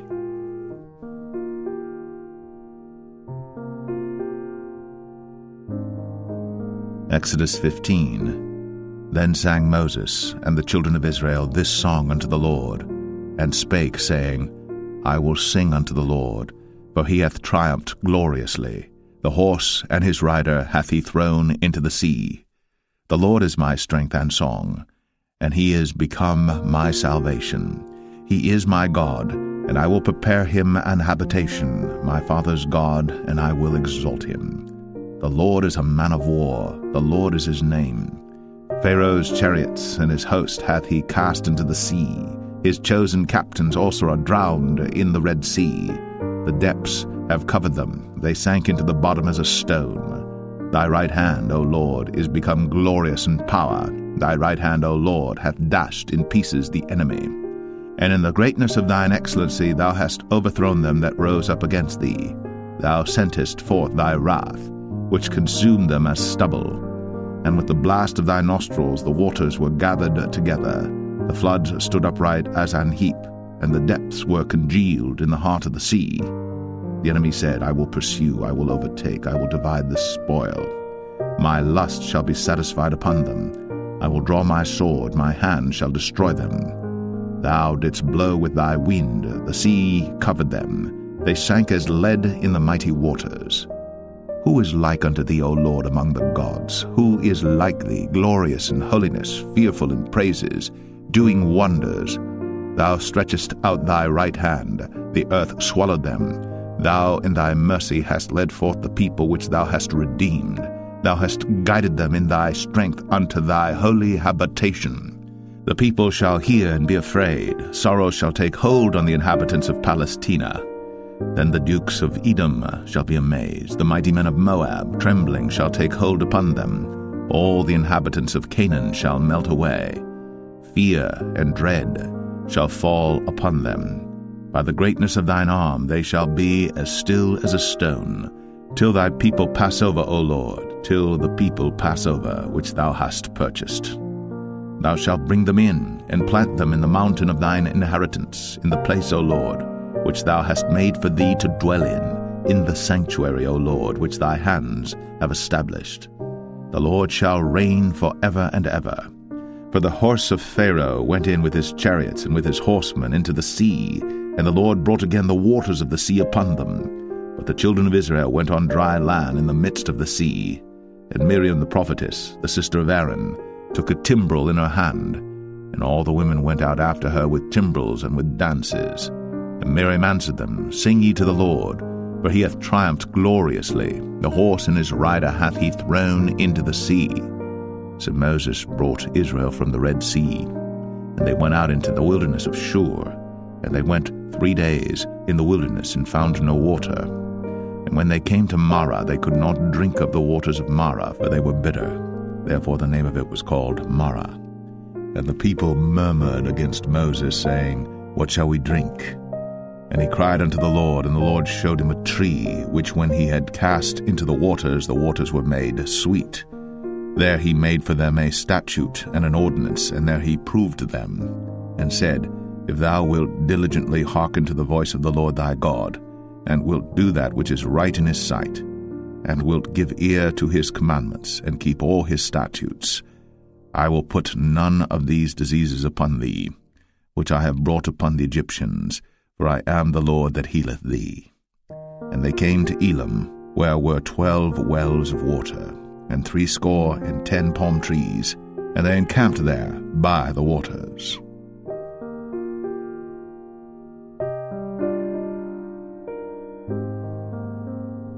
Exodus 16. And they took their journey from Elim, and all the congregation of the children of Israel came unto the wilderness of Sin, which is between Elim and Sinai, on the 15th day of the 2nd month after their departing out of the land of Egypt. And the whole congregation of the children of Israel murmured against Moses and Aaron in the wilderness. And the children of Israel said unto them, Would to God we had died by the hand of the Lord in the land of Egypt, when we sat by the flesh pots, and when we did eat bread to the full. For ye have brought us forth into this wilderness to kill this whole assembly with hunger. Then said the Lord unto Moses, Behold, I will rain bread from heaven for you, and the people shall go out and gather a certain rate every day, that I may prove them whether they will walk in my law or no. And it shall come to pass that on the 6th day they shall prepare that which they bring in, and it shall be twice as much as they gather daily. And Moses and Aaron said unto all the children of Israel, At even then you shall know that the Lord hath brought you out from the land of Egypt. And in the morning then ye shall see the glory of the Lord, for that he heareth your murmurings against the Lord. And what are we that ye murmur against us? And Moses said, This shall be when the Lord shall give you in the evening flesh to eat, and in the morning bread to the full, for that the Lord heareth your murmurings, which ye murmur against him. And what are we? Your murmurings are not against us, but against the Lord. And Moses spake unto Aaron, Say unto all the congregation of the children of Israel, Come near before the Lord, for he hath heard your murmurings. And it came to pass, as Aaron spake unto the whole congregation of the children of Israel, that they looked toward the wilderness, and behold, the glory of the Lord appeared in the cloud. And the Lord spake unto Moses, saying, I have heard the murmurings of the children of Israel. Speak unto them, saying, At even ye shall eat flesh, and in the morning ye shall be filled with bread, and ye shall know that I am the Lord your God. And it came to pass that at even the quails came up and covered the camp, and in the morning the dew lay round about the host. And when the dew that lay was gone up, behold, upon the face of the wilderness there lay a small round thing, as small as the hoarfrost on the ground. And when the children of Israel saw it, they said one to another, It is manna, for they wist not what it was. And Moses said unto them, This is the bread which the Lord hath given you to eat. This is the thing which the Lord hath commanded. Gather of it every man according to his eating, an omer for every man according to the number of your persons. Take ye every man for them which are in his tents. And the children of Israel did so, and gathered some more, some less. And when they did meet it with an omer, he that gathered much had nothing over, and he that gathered little had no lack. They gathered every man according to his eating. And Moses said, Let no man leave of it till the morning. Notwithstanding they hearkened not unto Moses, but some of them left of it until the morning, and it bred worms, and stank. And Moses was wroth with them. And they gathered it every morning, every man according to his eating. And when the sun waxed hot, it melted. And it came to pass that on the 6th day they gathered twice as much bread, 2 omers for one man. And all the rulers of the congregation came and told Moses. And he said unto them, This is that which the Lord hath said. Tomorrow is the rest of the holy Sabbath unto the Lord. Bake that which ye shall bake today, and seethe that ye will seethe, and that which remaineth over lay up for you to be kept until the morning. And they laid it up till the morning, as Moses bade, and it did not stink, neither was there any worm therein. And Moses said, Eat that today, for today is a Sabbath unto the Lord. Today ye shall not find it in the field. 6 days ye shall gather it, but on the 7th day, which is the Sabbath, in it there shall be none. And it came to pass that there went out some of the people on the 7th day for to gather, and they found none. And the Lord said unto Moses, How long refuse ye to keep my commandments and my laws? See, for that the Lord hath given you the Sabbath, therefore he giveth you on the 6th day the bread of 2 days. Abide ye every man in his place. Let no man go out of his place on the 7th day. So the people rested on the 7th day. And the house of Israel called the name thereof manna. And it was like coriander seed, white, and the taste of it was like wafers made with honey. And Moses said, This is the thing which the Lord commandeth. Fill an omer of it to be kept for your generations, that they may see the bread wherewith I have fed you in the wilderness, when I brought you forth from the land of Egypt. And Moses said unto Aaron, Take a pot, and put an omer full of manna therein, and lay it up before the Lord, to be kept for your generations. As the Lord commanded Moses, so Aaron laid it up before the testimony to be kept. And the children of Israel did eat manna 40 years, until they came to a land inhabited. They did eat manna until they came unto the borders of the land of Canaan. Now an omer is the 10th part of an ephah.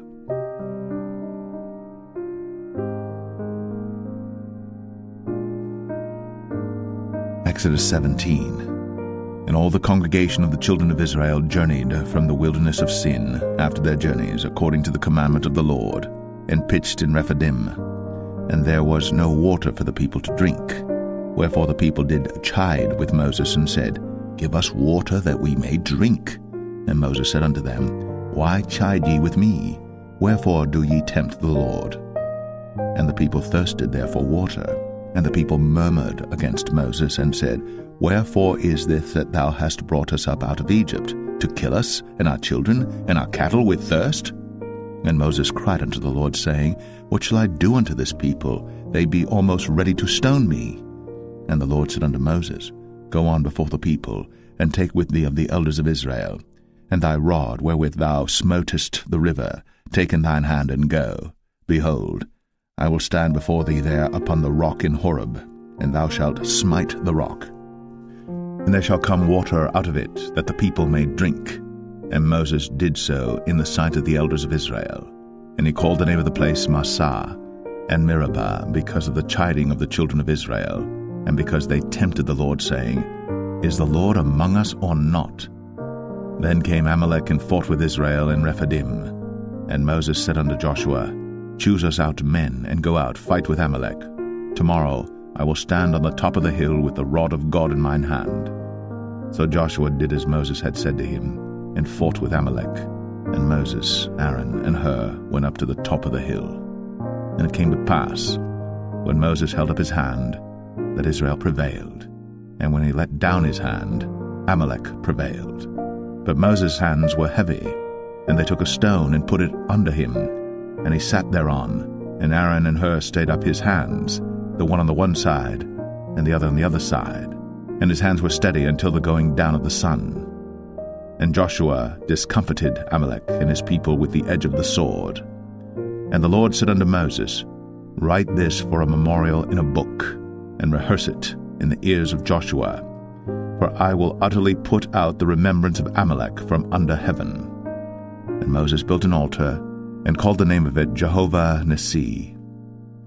For he said, Because the Lord has sworn that the Lord will have war with Amalek from generation to generation.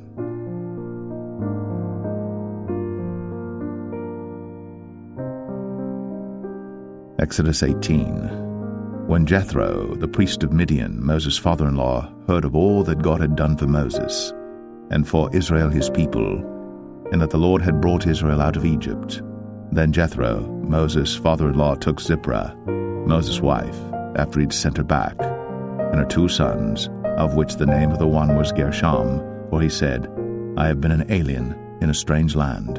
And the name of the other was Eleazar, for the God of my father, said he, was mine help, and delivered me from the sword of Pharaoh. And Jethro, Moses' father-in-law, came with his sons and his wife unto Moses into the wilderness, where he encamped at the mount of God. And he said unto Moses, I thy father-in-law Jethro am come unto thee, and thy wife and her 2 sons with her. And Moses went out to meet his father-in-law, and did obeisance, and kissed him. And they asked each other of their welfare, and they came into the tent. And Moses told his father-in-law all that the Lord had done unto Pharaoh and to the Egyptians for Israel's sake, and all the travail that had come upon them by the way, and how the Lord delivered them. And Jethro rejoiced for all the goodness which the Lord had done to Israel, whom he had delivered out of the hand of the Egyptians. And Jethro said, Blessed be the Lord, who hath delivered you out of the hand of the Egyptians, and out of the hand of Pharaoh, who hath delivered the people from under the hand of the Egyptians. Now I know that the Lord is greater than all gods, for in the thing wherein they dealt proudly he was above them. And Jethro, Moses' father-in-law, took a burnt offering and sacrifices for God. And Aaron came, and all the elders of Israel, to eat bread with Moses' father-in-law before God.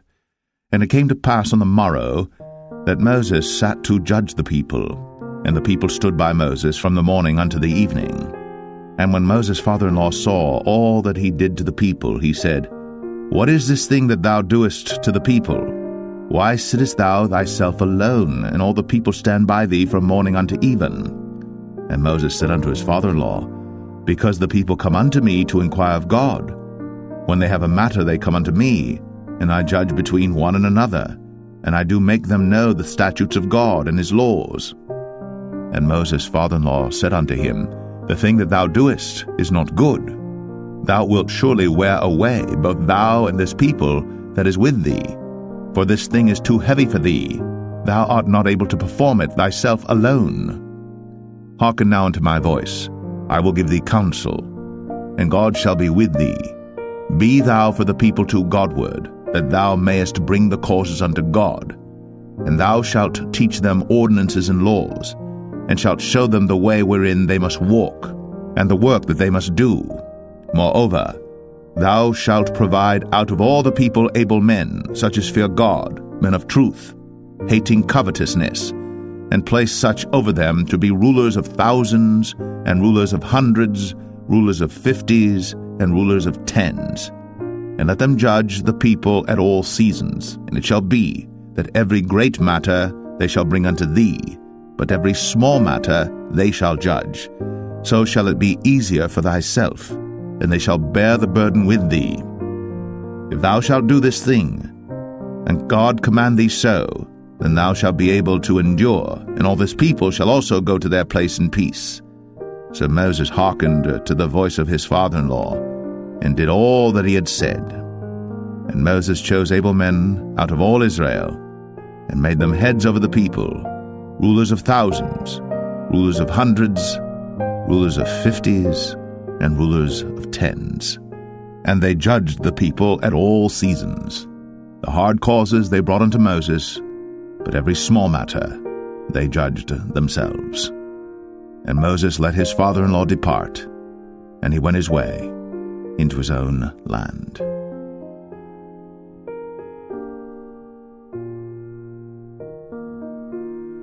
Exodus 19. In the 3rd month, when the children of Israel were gone forth out of the land of Egypt, the same day came they into the wilderness of Sinai. But they were departed from Rephidim, and were come to the desert of Sinai, and had pitched in the wilderness, and there Israel camped before the mount. And Moses went up unto God, and the Lord called unto him out of the mountain, saying, Thus shalt thou say to the house of Jacob, and tell the children of Israel, Ye have seen what I did unto the Egyptians, and how I bare you on eagle's wings, and brought you unto myself. Now therefore, if ye will obey my voice indeed, and keep my covenant, then ye shall be a peculiar treasure unto me above all people. For all the earth is mine, and ye shall be unto me a kingdom of priests, and an holy nation. These are the words which thou shalt speak unto the children of Israel. And Moses came and called for the elders of the people, and laid before their faces all these words which the Lord commanded him. And all the people answered together and said, All that the Lord hath spoken we will do. And Moses returned the words of the people unto the Lord. And the Lord said unto Moses, Lo, I come unto thee in a thick cloud, that the people may hear when I speak with thee, and believe thee forever. And Moses told the words of the people unto the Lord. And the Lord said unto Moses, Go unto the people, and sanctify them today and tomorrow, and let them wash their clothes, and be ready against the 3rd day. For the 3rd day the Lord will come down in the sight of all the people upon Mount Sinai. And thou shalt set bounds unto the people round about, saying, Take heed to yourselves, that ye go not up into the mount, or touch the border of it. Whosoever toucheth the mount shall be surely put to death. There shall not an hand touch it, but he shall surely be stoned, or shot through, whether it be beast or man, it shall not live. When the trumpet soundeth long, they shall come up to the mount. And Moses went down from the mount unto the people, and sanctified the people, and they washed their clothes. And he said unto the people, Be ready against the 3rd day, come not at your wives. And it came to pass on the 3rd day in the morning, that there were thunders and lightnings, and a thick cloud upon the mount, and the voice of the trumpet exceeding loud, so that all the people that was in the camp trembled. And Moses brought forth the people out of the camp to meet with God. And they stood at the nether part of the mount. And Mount Sinai was altogether on a smoke, because the Lord descended upon it in fire, and the smoke thereof ascended as the smoke of a furnace, and the whole mount quaked greatly. And when the voice of the trumpet sounded long, and waxed louder and louder, Moses spake, And God answered him by a voice. And the Lord came down upon Mount Sinai, on the top of the mount. And the Lord called Moses up to the top of the mount, and Moses went up. And the Lord said unto Moses, Go down, charge the people, lest they break through unto the Lord to gaze, and many of them perish. And let the priests also which come near to the Lord sanctify themselves, lest the Lord break forth upon them. And Moses said unto the Lord, The people cannot come up to Mount Sinai, for thou chargest us, saying, Set bounds about the mount, and sanctify it. And the Lord said unto him, Away, get thee down, and thou shalt come up, thou and Aaron with thee. But let not the priests and the people break through to come up unto the Lord, lest he break forth upon them. So Moses went down unto the people, and spake unto them.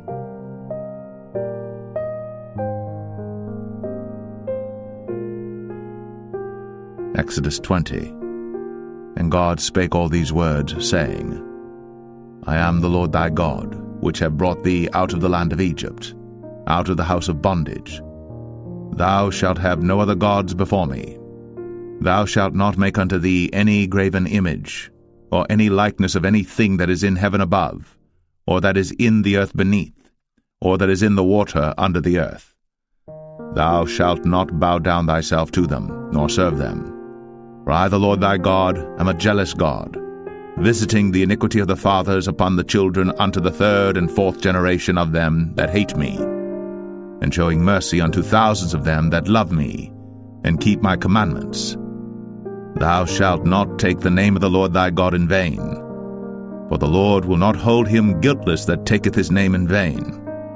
Remember the Sabbath day, to keep it holy. 6 days shalt thou labor, and do all thy work. But the seventh day is the Sabbath of the Lord thy God. In it thou shalt not do any work, thou, nor thy son, nor thy daughter, thy manservant, nor thy maidservant, nor thy cattle, nor thy stranger that is within thy gates. For in 6 days the Lord made heaven and earth, the sea, and all that in them is, and rested the seventh day. Wherefore the Lord blessed the Sabbath day, and hallowed it. Honor thy father and thy mother, that thy days may be long upon the land which the Lord thy God giveth thee. Thou shalt not kill. Thou shalt not commit adultery. Thou shalt not steal. Thou shalt not bear false witness against thy neighbor. Thou shalt not covet thy neighbor's house. Thou shalt not covet thy neighbor's wife, nor his manservant, nor his maidservant, nor his ox, nor his ass, nor anything that is thy neighbor's. And all the people saw the thunderings, and the lightnings, and the noise of the trumpet, and the mountain smoking. And when the people saw it, they removed, and stood afar off. And they said unto Moses, Speak thou with us, and we will hear, but let not God speak with us, lest we die. And Moses said unto the people, Fear not, for God is come to prove you, and that his fear may be before your faces, that ye sin not. And the people stood afar off. And Moses drew near unto the thick darkness where God was. And the Lord said unto Moses, Thus thou shalt say unto the children of Israel, Ye have seen that I have talked with you from heaven. Ye shall not make with me gods of silver, neither shall ye make unto you gods of gold. An altar of earth thou shalt make unto me, and shalt sacrifice thereon thy burnt offerings, and thy peace offerings, thy sheep and thine oxen. In all places where I record my name I will come unto thee, and I will bless thee. And if thou wilt make me an altar of stone, thou shalt not build it of hewn stone, for if thou lift up thy tool upon it, thou hast polluted it. Neither shalt thou go up by steps unto mine altar, that thy nakedness be not discovered thereon.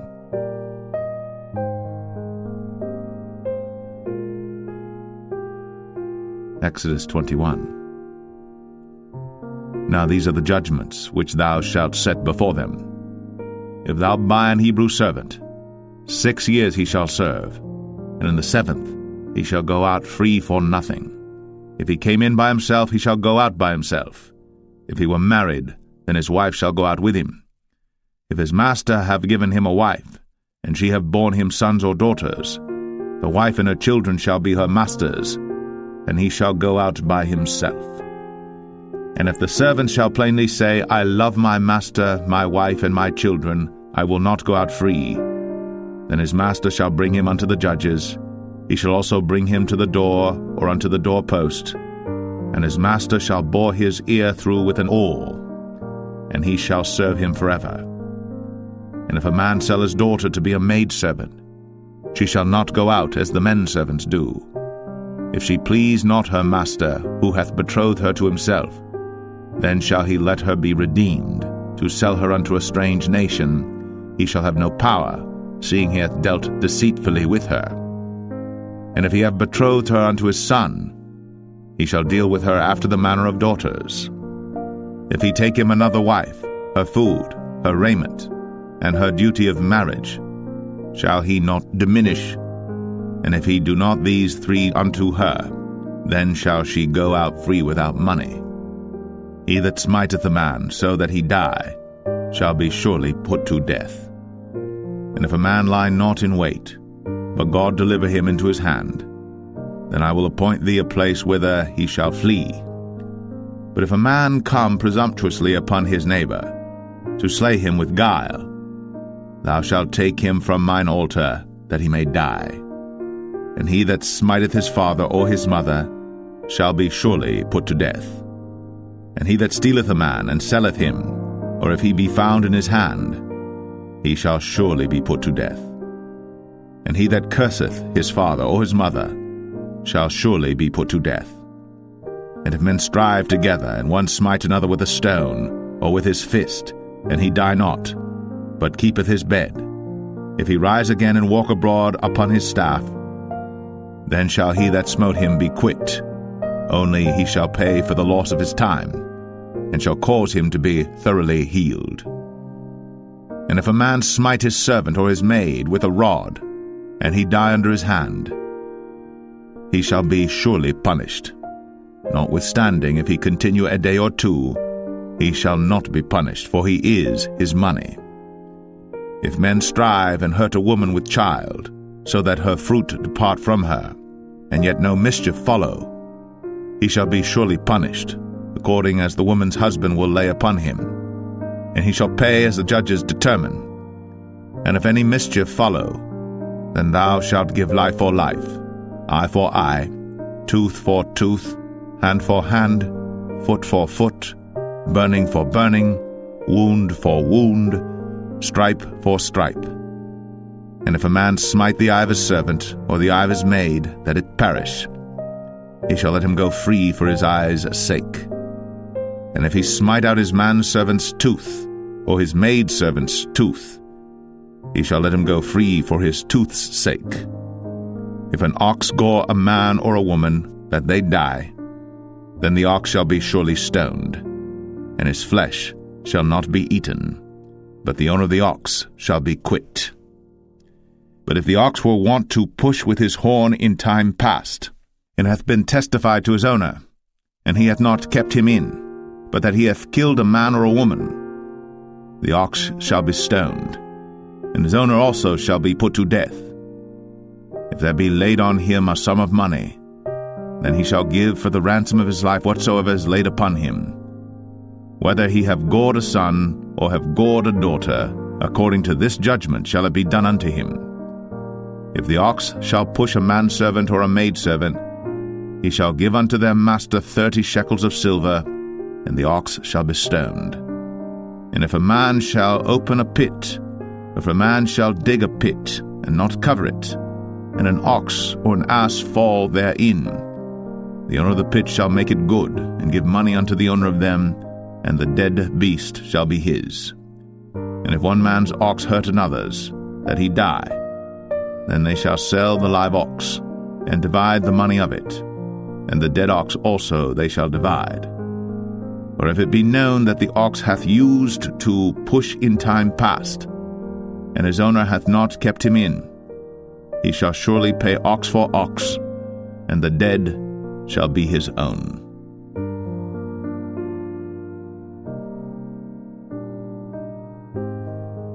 Exodus 22. If a man shall steal an ox or a sheep and kill it or sell it, he shall restore 5 oxen for an ox and 4 sheep for a sheep. If a thief be found breaking up, and be smitten that he die, there shall no blood be shed for him. If the sun be risen upon him, there shall be blood shed for him, for he should make full restitution. If he have nothing, then he shall be sold for his theft. If the theft be certainly found in his hand alive, whether it be ox or ass or sheep, he shall restore double.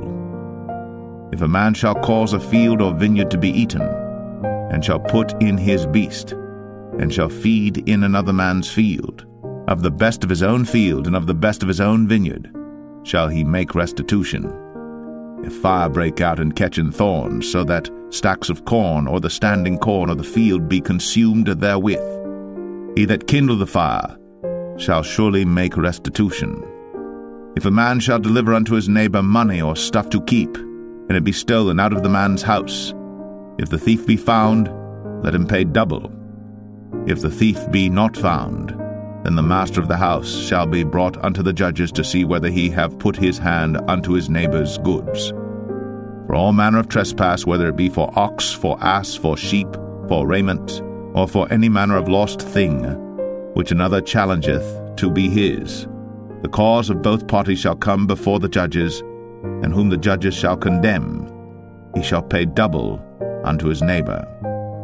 If a man deliver unto his neighbor an ass, or an ox, or a sheep, or any beast to keep, and it die, or be hurt, or driven away, no man seeing it, then shall an oath of the Lord be between them both, that he hath not put his hand unto his neighbor's goods, and the owner of it shall accept thereof, and he shall not make it good.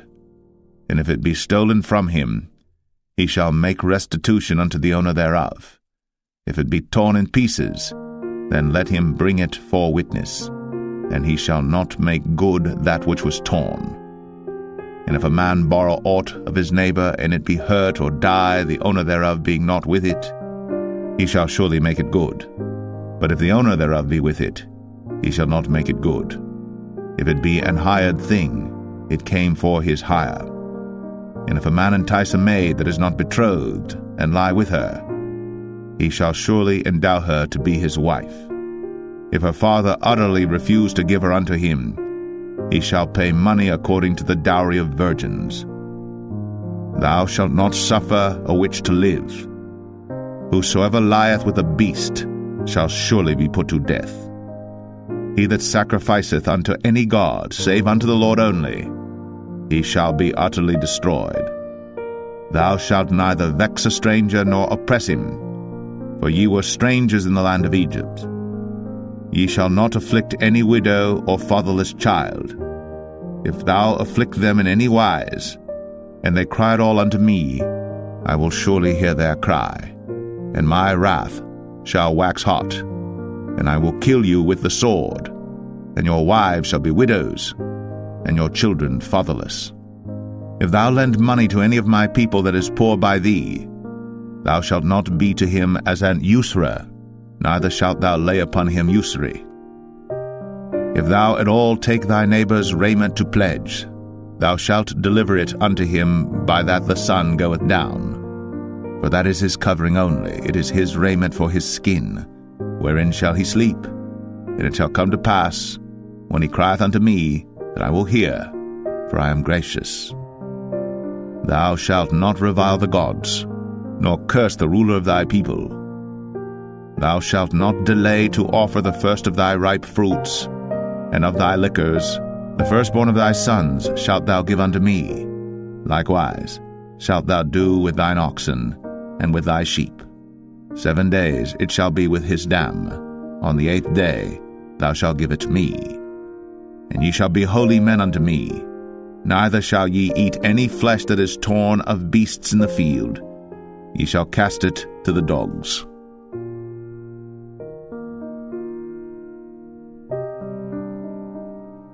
Exodus 23. Thou shalt not raise a false report. Put not thine hand with the wicked to be an unrighteous witness. Thou shalt not follow a multitude to do evil, neither shalt thou speak in a cause to decline after many to wrest judgment. Neither shalt thou countenance a poor man in his cause. If thou meet thine enemy's ox or his ass going astray, thou shalt surely bring it back to him again. If thou see the ass of him that hateth thee lying under his burden, and wouldest forbear to help him, thou shalt surely help with him. Thou shalt not wrest the judgment of thy poor in his cause.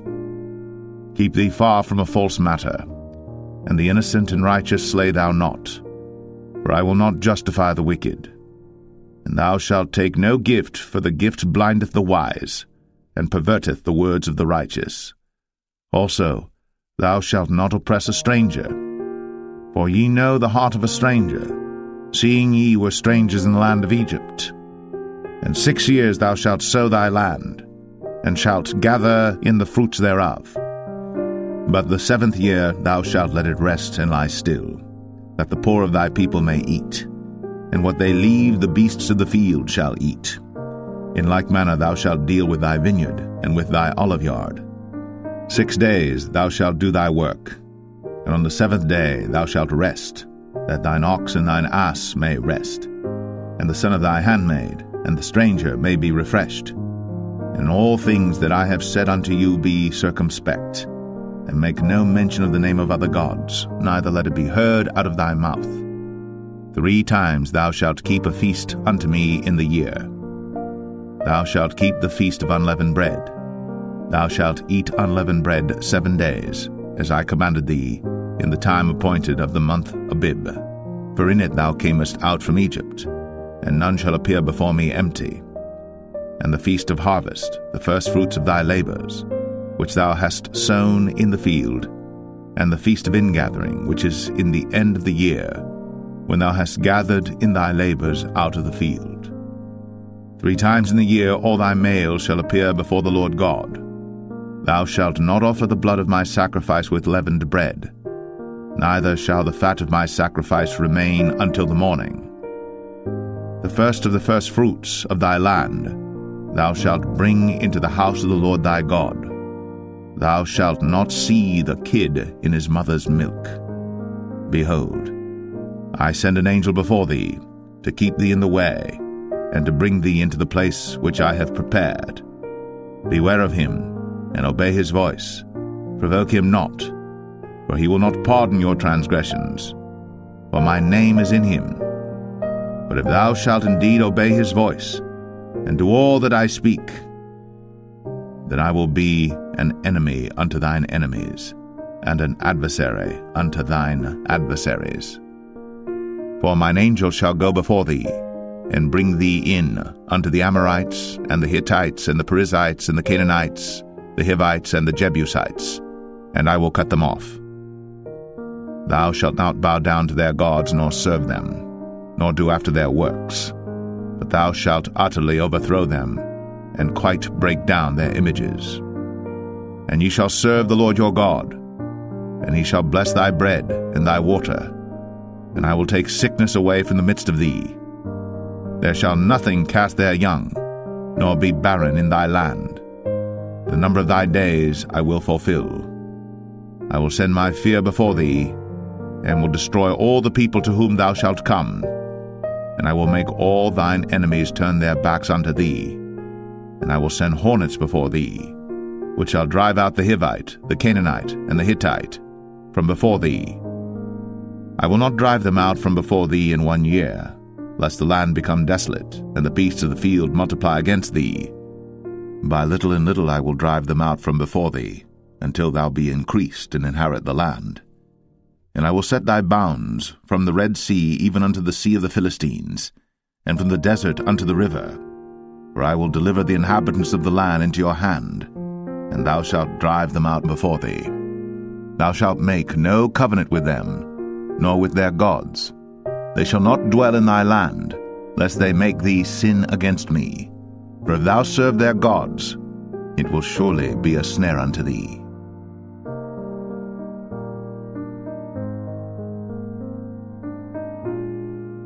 Exodus 24. And he said unto Moses, Come up unto the Lord, thou and Aaron, Nadab and Abihu, and 70 of the elders of Israel, and worship ye afar off. And Moses alone shall come near the Lord, but they shall not come nigh, neither shall the people go up with him. And Moses came, and told the people all the words of the Lord, and all the judgments, and all the people answered with one voice, and said, All the words which the Lord hath said will we do. And Moses wrote all the words of the Lord, and rose up early in the morning, and builded an altar under the hill, and 12 pillars according to the 12 tribes of Israel. And he sent young men of the children of Israel, which offered burnt offerings, and sacrificed peace offerings of oxen unto the Lord. And Moses took half of the blood, and put it in basins, and half of the blood he sprinkled on the altar. And he took the book of the covenant, and read in the audience of the people, and they said, All that the Lord hath said will we do, and be obedient.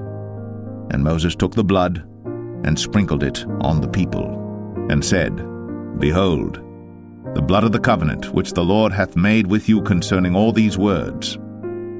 Then went up Moses and Aaron, Nadab and Abihu, and 70 of the elders of Israel. And they saw the God of Israel.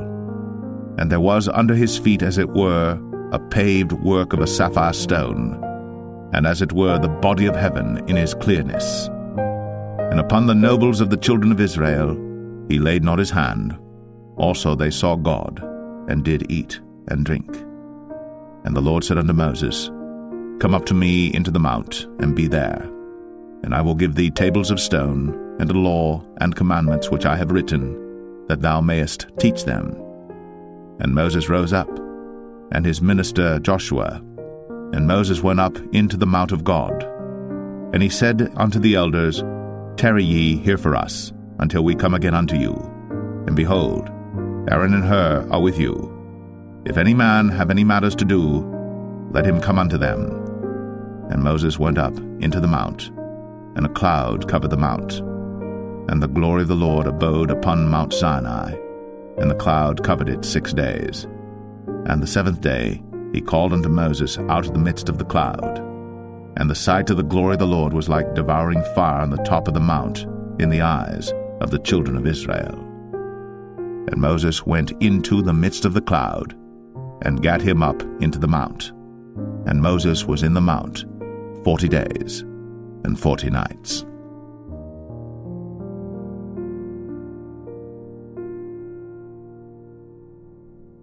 Exodus 25. And the Lord spake unto Moses, saying, Speak unto the children of Israel, that they bring me an offering of every man that giveth it willingly with his heart. Ye shall take my offering, and this is the offering which ye shall take of them, gold and silver and brass, and blue and purple and scarlet, and fine linen, and goat's hair, and rams' skins dyed red, and badgers' skins, and shittim wood, oil for the light, spices for anointing oil, and for sweet incense, onyx stones, and stones to be set in the ephod, and in the breastplate. And let them make me a sanctuary, that I may dwell among them, according to all that I show thee, after the pattern of the tabernacle, and the pattern of all the instruments thereof, even so shall ye make it. And they shall make an ark of shittim wood. 2 cubits and a half shall be the length thereof, and 1 cubit and a half the breadth thereof, and 1 cubit and a half the height thereof. And thou shalt overlay it with pure gold, within and without shalt thou overlay it, and shalt make upon it a crown of gold round about. And thou shalt cast 4 rings of gold for it, and put them in the 4 corners thereof. And 2 rings shall be in the one side of it, and 2 rings in the other side of it. And thou shalt make staves of shittim wood, and overlay them with gold. And thou shalt put the staves into the rings by the sides of the ark, that the ark may be borne with them. The staves shall be in the rings of the ark, they shall not be taken from it. And thou shalt put into the ark the testimony which I shall give thee. And thou shalt make a mercy seat of pure gold. 2 cubits and a half shall be the length thereof, and 1 cubit and a half the breadth thereof. And thou shalt make 2 cherubims of gold. Of beaten work shalt thou make them, in the 2 ends of the mercy seat. And make 1 cherub on the one end, and the other cherub on the other end. Even of the mercy seat shall ye make the cherubims on the two ends thereof. And the cherubims shall stretch forth their wings on high, covering the mercy seat with their wings, and their faces shall look one to another. Toward the mercy seat shall the faces of the cherubims be. And thou shalt put the mercy seat above upon the ark, and in the ark thou shalt put the testimony that I shall give thee. And there I will meet with thee, and I will commune with thee from above the mercy seat, from between the two cherubims which are upon the ark of the testimony, of all things which I will give thee in commandment unto the children of Israel. Thou shalt also make a table of shittim wood. 2 cubits shall be the length thereof, and a cubit the breadth thereof, and a cubit and a half the height thereof. And thou shalt overlay it with pure gold, and make thereto a crown of gold round about. And thou shalt make unto it a border of an handbreadth round about, and thou shalt make a golden crown to the border thereof round about. And thou shalt make for it 4 rings of gold, and put the rings in the 4 corners that are on the 4 feet thereof. Over against the border shall the rings be for places of the staves to bear the table. And thou shalt make the staves of shittim wood, and overlay them with gold, that the table may be borne with them. And thou shalt make the dishes thereof, and spoons thereof, and covers thereof, and bowls thereof, to cover withal. Of pure gold shalt thou make them. And thou shalt set upon the table showbread before me always. And thou shalt make a candlestick of pure gold. Of beaten work shall the candlestick be made. His shaft and his branches, his bowls, his knobs and his flowers shall be of the same. And 6 branches shall come out of the sides of it, 3 branches of the candlestick out of the one side, and 3 branches of the candlestick out of the other side. 3 bowls made like unto almonds, with a knob and a flower in one branch, and 3 bowls made like almonds in the other branch, with a knob and a flower. So in the 6 branches that come out of the candlestick. And in the candlestick shall be 4 bowls made like unto almonds, with their knobs and their flowers. And there shall be a knob under 2 branches of the same, and a knob under 2 branches of the same, and a knob under 2 branches of the same, according to the 6 branches that proceed out of the candlestick. Their knobs and their branches shall be of the same. All it shall be one beaten work of pure gold. And thou shalt make the 7 lamps thereof, and they shall light the lamps thereof, that they may give light over against it. And the tongs thereof, and the snuff dishes thereof, shall be of pure gold. Of a talent of pure gold shall he make it with all these vessels. And look that thou make them after their pattern which was shown thee in the mount.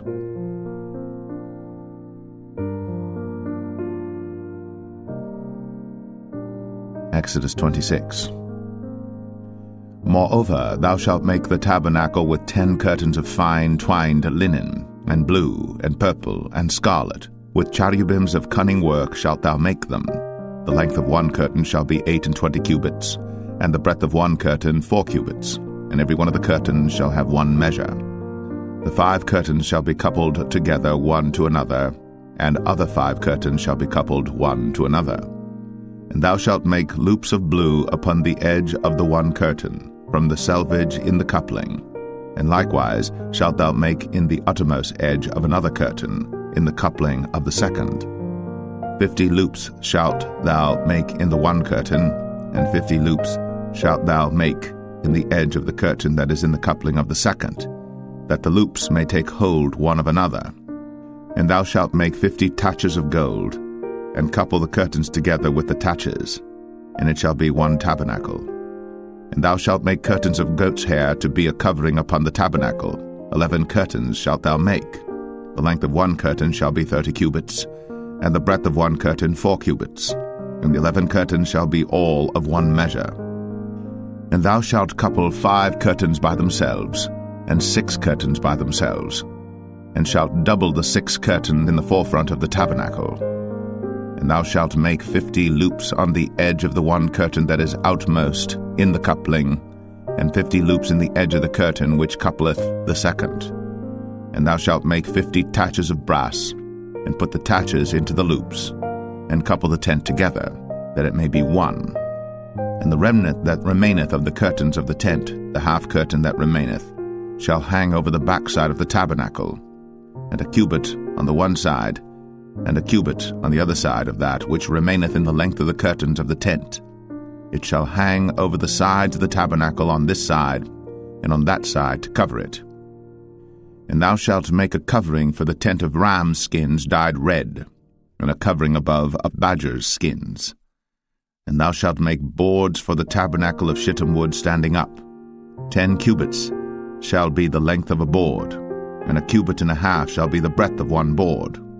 2 tenons shall there be in one board, set in order, one against another. Thus shalt thou make for all the boards of the tabernacle.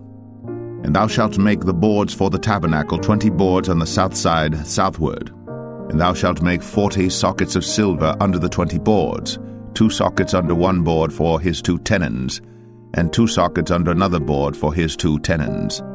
And for the second side of the tabernacle on the north side there shall be 20 boards, and there 40 sockets of silver, 2 sockets under one board, and 2 sockets under another board. And for the sides of the tabernacle westward thou shalt make 6 boards, and 2 boards shalt thou make for the corners of the tabernacle in the 2 sides.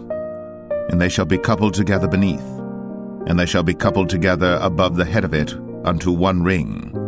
Thus shall it be for them both. They shall be for the 2 corners. And they shall be 8 boards, and their sockets of silver 16 sockets, 2 sockets under one board, and 2 sockets under another board.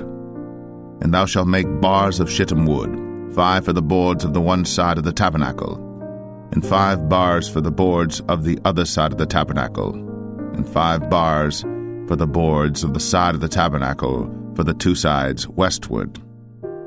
And the middle bar in the midst of the boards shall reach from end to end. And thou shalt overlay the boards with gold, and make their rings of gold, for places for the bars. And thou shalt overlay the bars with gold. And thou shalt rear up the tabernacle according to the fashion thereof which was shown thee in the mount. And thou shalt make a veil of blue and purple and scarlet and fine twined linen of cunning work. With cherubims shall it be made. And thou shalt hang it upon 4 pillars of shittim wood overlaid with gold. Their hooks shall be of gold, upon the 4 sockets of silver. And thou shalt hang up the veil under the taches, that thou mayest bring in thither within the veil the ark of the testimony. And the veil shall divide unto you between the holy place and the most holy. And thou shalt put the mercy seat upon the ark of the testimony in the most holy place. And thou shalt set the table without the veil, and the candlestick over against the table on the side of the tabernacle toward the south. And thou shalt put the table on the north side. And thou shalt make an hanging for the door of the tent of blue and purple and scarlet, and fine twined linen wrought with needlework. And thou shalt make for the hanging 5 pillars of shittim wood, and overlay them with gold, and their hooks shall be of gold, and thou shalt cast 5 sockets of brass for them.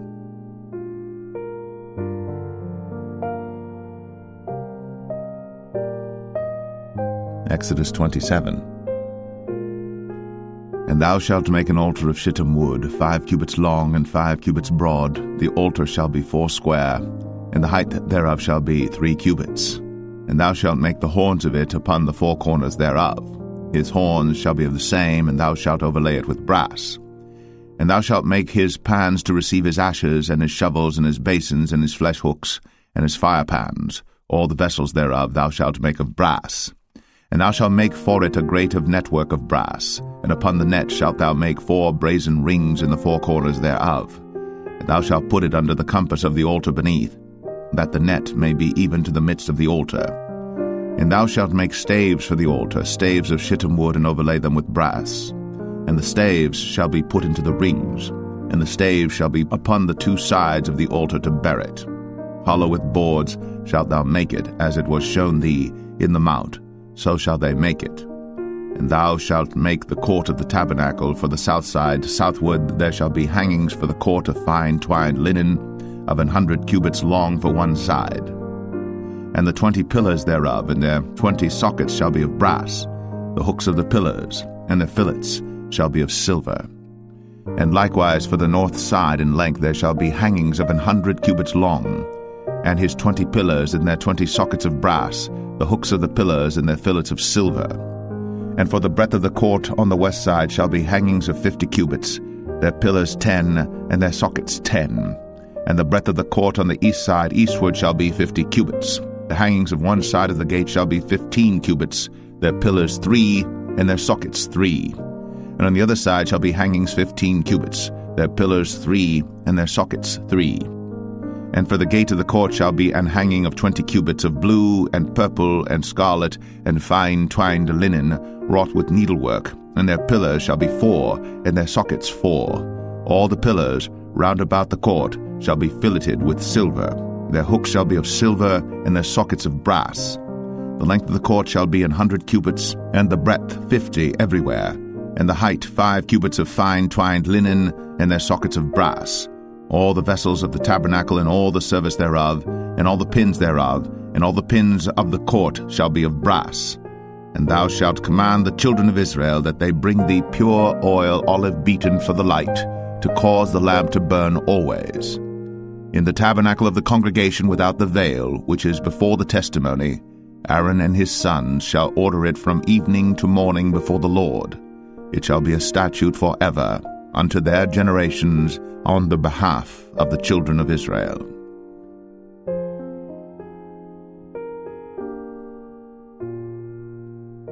Exodus 28. And take thou unto thee Aaron thy brother, and his sons with him, from among the children of Israel, that he may minister unto me in the priest's office, even Aaron, Nadab, and Abihu, Eleazar, and Ithamar, Aaron's sons. And thou shalt make holy garments for Aaron thy brother, for glory and for beauty. And thou shalt speak unto all that are wise-hearted, whom I have filled with the spirit of wisdom, that they may make Aaron's garments to consecrate him, that he may minister unto me in the priest's office. And these are the garments which they shall make: a breastplate, and an ephod, and a robe, and a broidered coat, a mitre, and a girdle. And they shall make holy garments for Aaron thy brother, and his sons, that he may minister unto me in the priest's office. And they shall take gold, and blue, and purple, and scarlet, and fine linen. And they shall make the ephod of gold, of blue, and of purple, of scarlet, and fine twined linen with cunning work. It shall have the 2 shoulder pieces thereof joined at the 2 edges thereof, and so it shall be joined together. And the curious girdle of the ephod which is upon it shall be of the same, according to the work thereof, even of gold, of blue, and purple, and scarlet, and fine twined linen. And thou shalt take 2 onyx stones, and grave on them the names of the children of Israel, 6 of their names on one stone, and the other 6 names of the rest on the other stone, according to their birth. With the work of an engraver in stone, like the engravings of a signet, shalt thou engrave the 2 stones with the names of the children of Israel. Thou shalt make them to be set in ouches of gold. And thou shalt put the 2 stones upon the shoulders of the ephod for stones of memorial unto the children of Israel. And Aaron shall bear their names before the Lord upon his 2 shoulders for a memorial. And thou shalt make ouches of gold, and 2 chains of pure gold at the ends. Of wreathen work shalt thou make them, and fasten the wreathen chains to the ouches. And thou shalt make the breastplate of judgment with cunning work. After the work of the ephod thou shalt make it, of gold, of blue, and of purple, and of scarlet, and of fine twined linen shalt thou make it. 4 square it shall be, being doubled. A span shall be the length thereof, and a span shall be the breadth thereof. And thou shalt set in it settings of stones, even 4 rows of stones. The first row shall be a sardius, a topaz, and a carbuncle. This shall be the first row. And the second row shall be an emerald, a sapphire, and a diamond. And the third row a ligure, an agate, and an amethyst. And the 4th row a beryl, and an onyx, and a jasper. They shall be set in gold in their enclosings. And the stone shall be with the names of the children of Israel, 12 according to their names, like the engravings of a signet. Every one with his name shall they be according to the 12 tribes. And thou shalt make upon the breastplate chains at the ends of wreathen work of pure gold. And thou shalt make upon the breastplate 2 rings of gold, and shalt put the 2 rings on the 2 ends of the breastplate. And thou shalt put the 2 wreathen chains of gold in the 2 rings which are on the ends of the breastplate. And the other 2 ends of the 2 wreathen chains thou shalt fasten in the 2 ouches, and put them on the shoulder pieces of the ephod before it. And thou shalt make 2 rings of gold, and thou shalt put them upon the 2 ends of the breastplate in the border thereof, which is in the side of the ephod inward. And 2 other rings of gold thou shalt make, and shalt put them on the 2 sides of the ephod underneath, toward the forepart thereof, over against the other coupling thereof, above the curious girdle of the ephod. And they shall bind the breastplate by the rings thereof unto the rings of the ephod with a lace of blue, that it may be above the curious girdle of the ephod, and that the breastplate be not loosed from the ephod. And Aaron shall bear the names of the children of Israel in the breastplate of judgment upon his heart, when he goeth in unto the holy place for a memorial before the Lord continually. And thou shalt put in the breastplate of judgment the Urim and the Thummim, and they shall be upon Aaron's heart, when he goeth in before the Lord. And Aaron shall bear the judgment of the children of Israel upon his heart before the Lord continually. And thou shalt make the robe of the ephod all of blue, and there shall be an hole in the top of it, in the midst thereof. It shall have a binding of woven work round about the whole of it, as it were the whole of an habergeon, that it be not rent. And beneath upon the hem of it thou shalt make pomegranates of blue, and of purple, and of scarlet round about the hem thereof, and bells of gold between them round about. A golden bell and a pomegranate, a golden bell and a pomegranate, upon the hem of the robe round about. And it shall be upon Aaron to minister, and his sound shall be heard when he goeth in unto the holy place before the Lord, and when he cometh out, that he die not. And thou shalt make a plate of pure gold, and grave upon it, like the engravings of a signet, holiness to the Lord. And thou shalt put it on a blue lace, that it may be upon the mitre, upon the forefront of the mitre it shall be. And it shall be upon Aaron's forehead, that Aaron may bear the iniquity of the holy things, which the children of Israel shall hallow in all their holy gifts. And it shall be always upon his forehead, that they may be accepted before the Lord. And thou shalt embroider the coat of fine linen, and thou shalt make the mitre of fine linen, and thou shalt make the girdle of needlework. And for Aaron's sons thou shalt make coats, and thou shalt make for them girdles, and bonnets shalt thou make for them for glory and for beauty. And thou shalt put them upon Aaron thy brother, and his sons with him, and shalt anoint them, and consecrate them, and sanctify them, that they may minister unto me in the priest's office. And thou shalt make them linen breeches to cover their nakedness, from the loins even unto the thighs they shall reach. And they shall be upon Aaron and upon his sons when they come in unto the tabernacle of the congregation, or when they come near unto the altar to minister in the holy place, that they bear not iniquity and die. It shall be a statute forever unto him and his seed after him.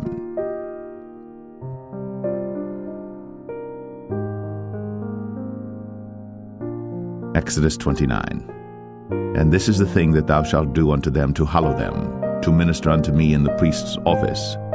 Take 1 young bullock and 2 rams without blemish, and unleavened bread and cakes unleavened tempered with oil, and wafers unleavened anointed with oil, of wheaten flour shalt thou make them. And thou shalt put them into 1 basket, and bring them in the basket, with the bullock and the 2 rams. And Aaron and his sons thou shalt bring unto the door of the tabernacle of the congregation, and shalt wash them with water. And thou shalt take the garments, and put upon Aaron the coat, and the robe of the ephod, and the breastplate, and gird him with the curious girdle of the ephod. And thou shalt put the mitre upon his head, and put the holy crown upon the mitre. Then shalt thou take the anointing oil, and pour it upon his head, and anoint him. And thou shalt bring his sons, and put coats upon them. And thou shalt gird them with girdles, Aaron and his sons, and put the bonnets on them, and the priest's office shall be theirs for a perpetual statute. And thou shalt consecrate Aaron and his sons. And thou shalt cause a bullock to be brought before the tabernacle of the congregation, and Aaron and his sons shall put their hands upon the head of the bullock. And thou shalt kill the bullock before the Lord, by the door of the tabernacle of the congregation. And thou shalt take of the blood of the bullock, and put it upon the horns of the altar with thy finger, and pour all the blood beside the bottom of the altar. And thou shalt take all the fat that covereth the inwards, and the caul that is above the liver, and the 2 kidneys, and the fat that is upon them, and burn them upon the altar. But the flesh of the bullock, and his skin, and his dung, shalt thou burn with fire without the camp. It is a sin offering. Thou shalt also take 1 ram, And Aaron and his sons shall put their hands upon the head of the ram, and thou shalt slay the ram, and thou shalt take his blood and sprinkle it round about upon the altar. And thou shalt cut the ram in pieces, and wash the inwards of him and his legs, and put them unto his pieces and unto his head. And thou shalt burn the whole ram upon the altar. It is a burnt offering unto the Lord. It is a sweet savour, an offering made by fire unto the Lord. And thou shalt take the other ram, and Aaron and his sons shall put their hands upon the head of the ram. Then shalt thou kill the ram, and take of his blood, and put it upon the tip of the right ear of Aaron, and upon the tip of the right ear of his sons, and upon the thumb of their right hand, and upon the great toe of their right foot, and sprinkle the blood upon the altar round about. And thou shalt take of the blood that is upon the altar, and of the anointing oil, and sprinkle it upon Aaron, and upon his garments, and upon his sons, and upon the garments of his sons with him. And he shall be hallowed, in his garments, and his sons' garments with him. Also thou shalt take of the ram the fat and the rump, and the fat that covereth the inwards, and the caul above the liver, and the 2 kidneys, and the fat that is upon them, and the right shoulder, for it is a ram of consecration. And 1 loaf of bread, and 1 cake of oiled bread, and 1 wafer out of the basket of the unleavened bread that is before the Lord. And thou shalt put all in the hands of Aaron, and in the hands of his sons, and shalt wave them for a wave offering before the Lord. And thou shalt receive them of their hands, and burn them upon the altar for a burnt offering, for a sweet savour before the Lord. It is an offering made by fire unto the Lord. And thou shalt take the breast of the ram of Aaron's consecration, and wave it for a wave offering before the Lord, and it shall be thy part. And thou shalt sanctify the breast of the wave offering, and the shoulder of the heave offering, which is waved, and which is heaved up, of the ram of the consecration, even of that which is for Aaron, and of that which is for his sons. And it shall be Aaron's and his sons by a statute forever from the children of Israel. For it is an heave offering, and it shall be an heave offering from the children of Israel of the sacrifice of their peace offerings, even their heave offering unto the Lord. And the holy garments of Aaron shall be his sons after him, to be anointed therein, and to be consecrated in them. And that son that is priest in his stead shall put them on 7 days, when he cometh into the tabernacle of the congregation to minister in the holy place.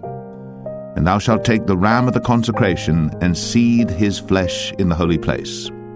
And Aaron and his sons shall eat the flesh of the ram, and the bread that is in the basket by the door of the tabernacle of the congregation.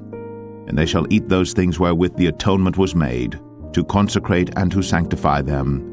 But a stranger shall not eat thereof, because they are holy.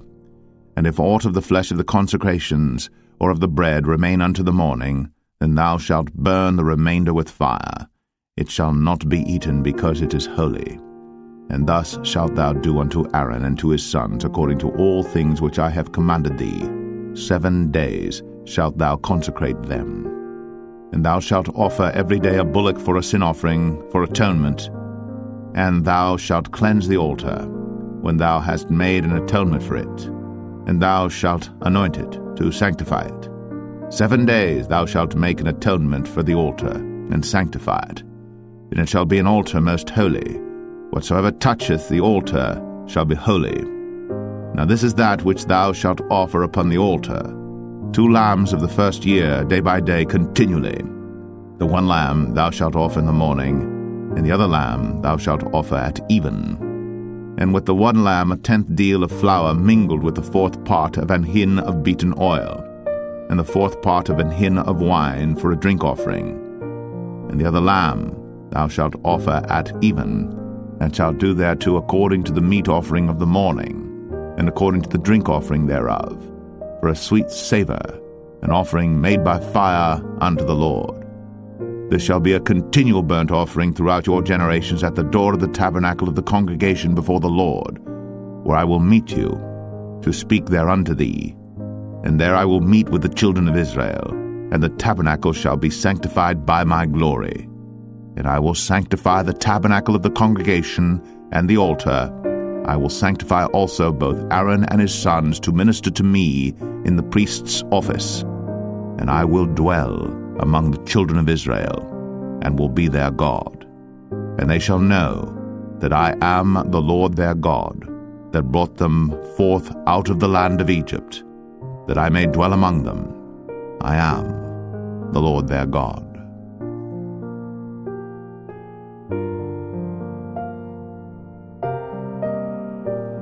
Exodus 30. And thou shalt make an altar to burn incense upon. Of shittim wood shalt thou make it. A cubit shall be the length thereof, and a cubit the breadth thereof. 4 square shall it be. And 2 cubits shall be the height thereof, the horns thereof shall be of the same. And thou shalt overlay it with pure gold, the top thereof and the sides thereof round about, and the horns thereof. And thou shalt make unto it a crown of gold round about. And 2 golden rings shalt thou make to it under the crown of it. By the 2 corners thereof upon the 2 sides of it shalt thou make it. And they shall be for places for the staves to bear it withal. And thou shalt make the staves of shittim wood, and overlay them with gold. And thou shalt put it before the veil that is by the ark of the testimony, before the mercy seat that is over the testimony, where I will meet with thee. And Aaron shall burn thereon sweet incense every morning. When he dresseth the lamps, he shall burn incense upon it. And when Aaron lighteth the lamps at even, he shall burn incense upon it, a perpetual incense before the Lord throughout your generations. Ye shall offer no strange incense thereon, nor burnt sacrifice, nor meat offering, neither shall ye pour drink offering thereon. And Aaron shall make an atonement upon the horns of it once in a year with the blood of the sin offering of atonements. Once in the year shall he make atonement upon it throughout your generations. It is most holy unto the Lord.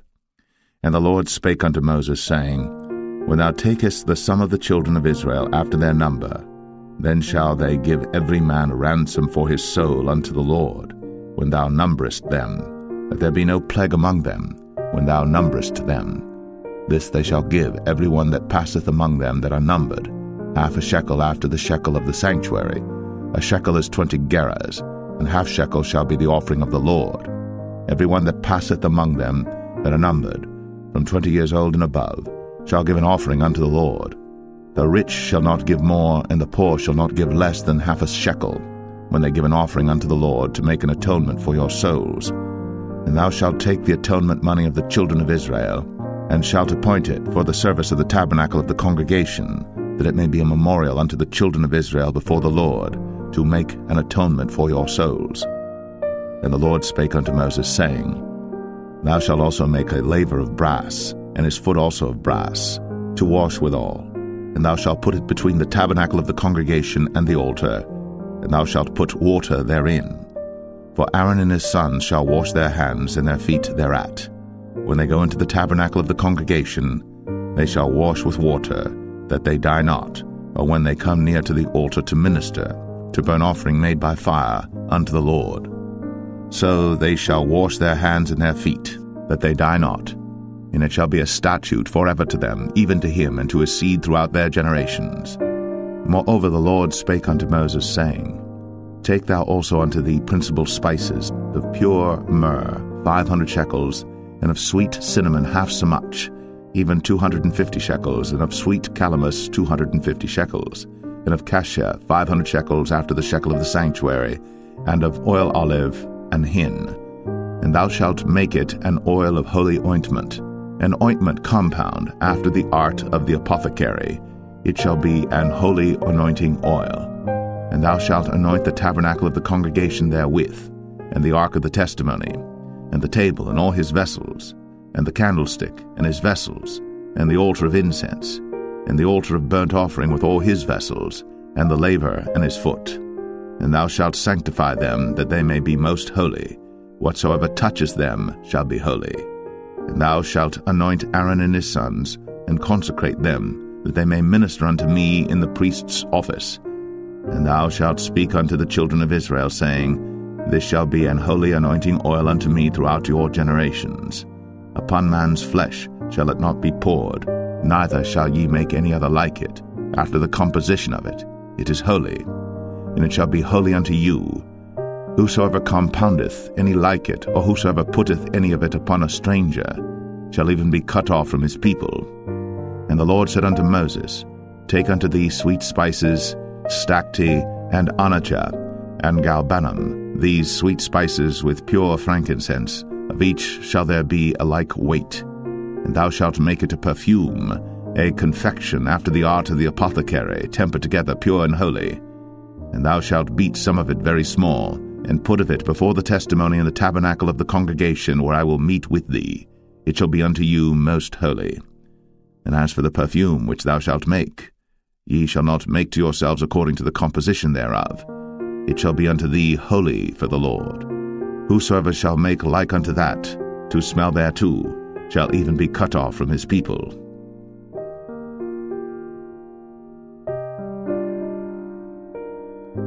Exodus 31.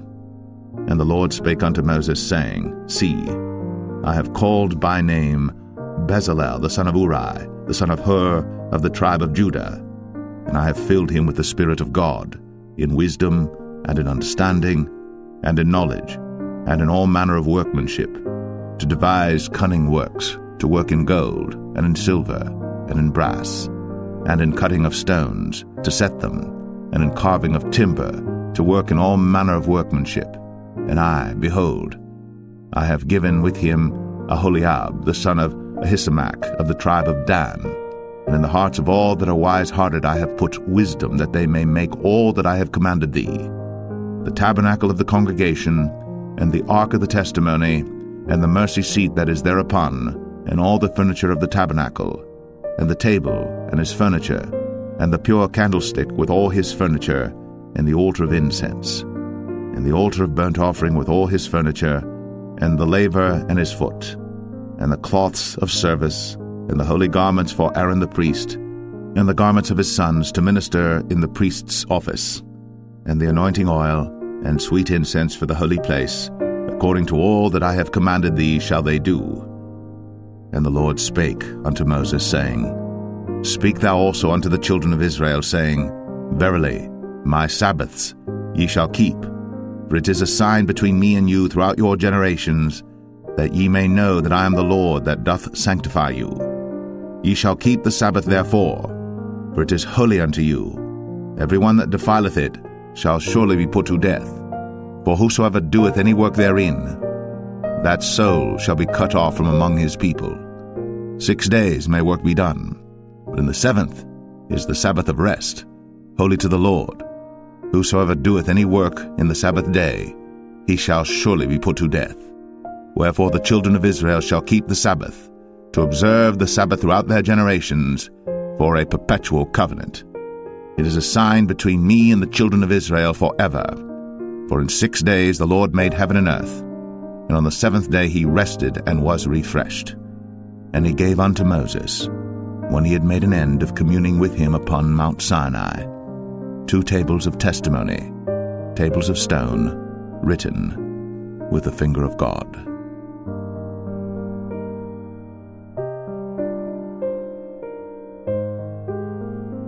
Exodus 32.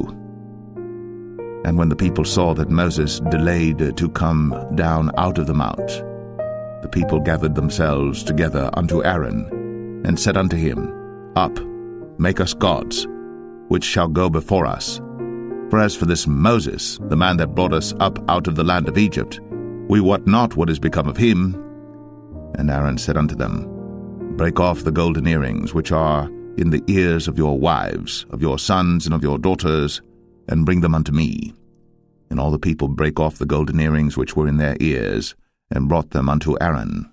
And he received them at their hand, and fashioned it with a graving tool, after he had made it a molten calf.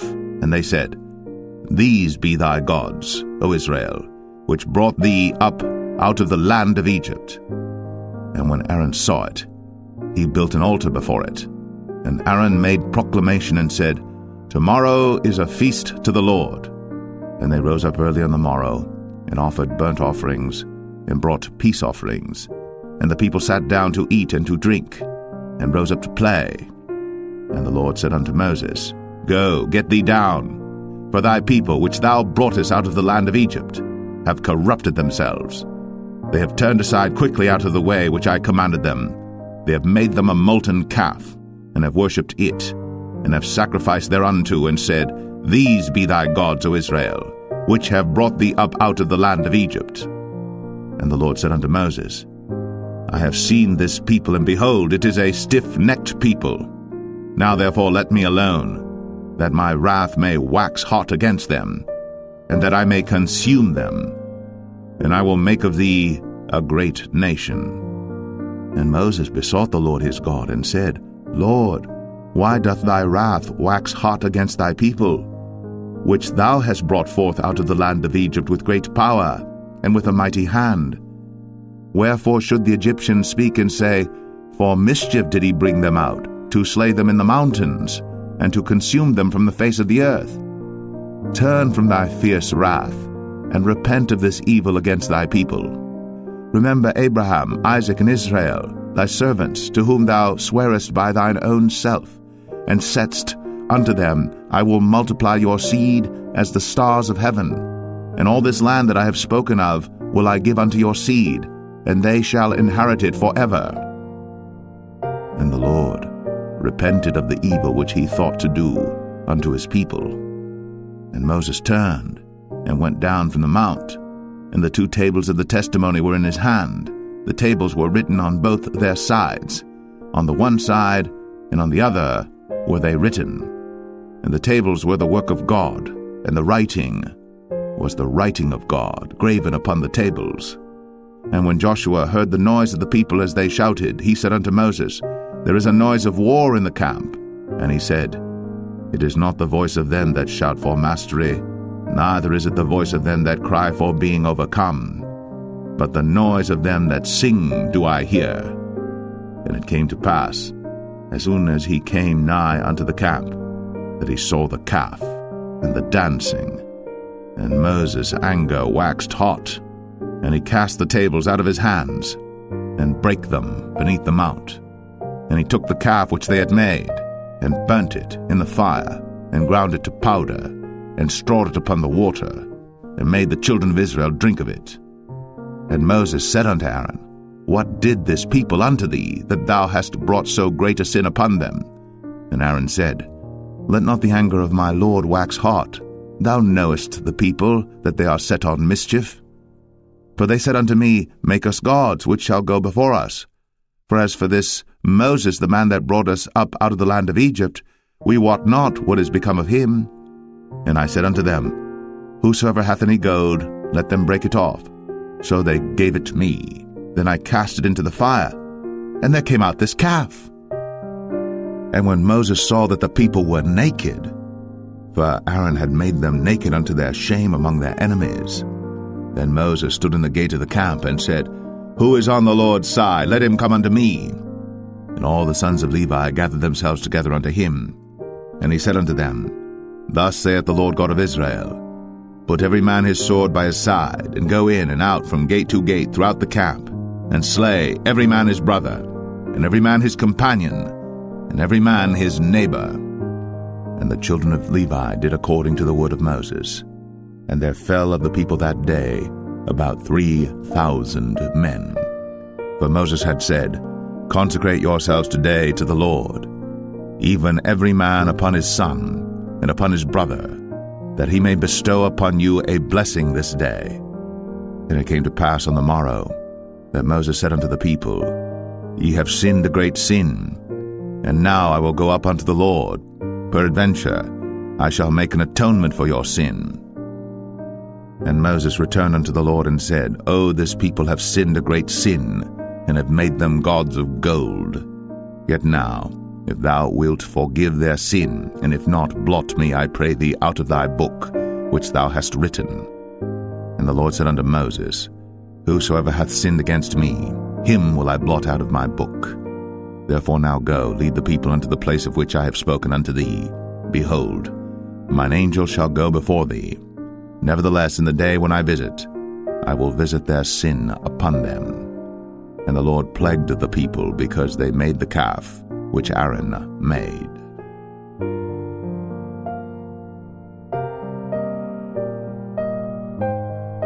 Exodus 33. And the Lord said unto Moses, Depart, and go up hence, thou and the people which thou hast brought up out of the land of Egypt. unto the land which I swear unto Abraham, to Isaac, and to Jacob, saying, Unto thy seed will I give it. And I will send an angel before thee, and I will drive out the Canaanite, the Amorite, and the Hittite, and the Perizzite, the Hivite, and the Jebusite, unto a land flowing with milk and honey. For I will not go up in the midst of thee, for thou art a stiff-necked people, lest I consume thee in the way. And when the people heard these evil tidings, they mourned, and no man did put on him his ornaments. For the Lord had said unto Moses, Say unto the children of Israel, Ye are a stiff-necked people. I will come up into the midst of thee in a moment, and consume thee. Therefore now put off thy ornaments from thee, that I may know what to do unto thee. And the children of Israel stripped themselves of their ornaments by the Mount Horeb. And Moses took the tabernacle, and pitched it without the camp, afar off from the camp, and called it the tabernacle of the congregation. And it came to pass that every one which sought the Lord went out unto the tabernacle of the congregation, which was without the camp. And it came to pass, when Moses went out unto the tabernacle, that all the people rose up, and stood every man at his tent door, and looked after Moses, until he was gone into the tabernacle. And it came to pass, as Moses entered into the tabernacle, the cloudy pillar descended, and stood at the door of the tabernacle, and the Lord talked with Moses. And all the people saw the cloudy pillar stand at the tabernacle door. And all the people rose up and worshipped, every man in his tent door. And the Lord spake unto Moses face to face, as a man speaketh unto his friend. And he turned again into the camp. But his servant Joshua the son of Nun, a young man, departed not out of the tabernacle. And Moses said unto the Lord, See, thou sayest unto me, Bring up this people, and thou hast not let me know whom thou wilt send with me. Yet thou hast said, I know thee by name, and thou hast also found grace in my sight. Now therefore, I pray thee, if I have found grace in thy sight, show me now thy way, that I may know thee, that I may find grace in thy sight, and consider that this nation is thy people. And he said, My presence shall go with thee, and I will give thee rest. And he said unto him, If thy presence go not with me, carry us not up hence. For wherein shall it be known here that I and thy people have found grace in thy sight? Is it not in that thou goest with us? So shall we be separated, I and thy people, from all the people that are upon the face of the earth. And the Lord said unto Moses, I will do this thing also that thou hast spoken, for thou hast found grace in my sight, and I know thee by name. And he said, I beseech thee, show me thy glory.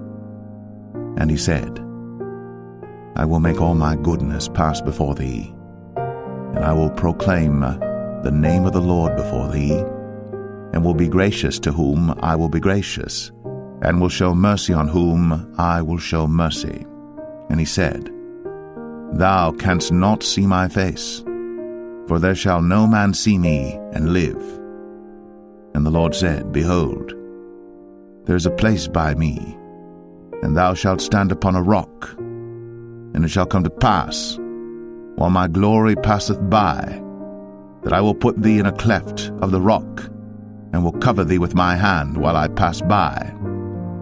And I will take away mine hand, and thou shalt see my back parts, but my face shall not be seen.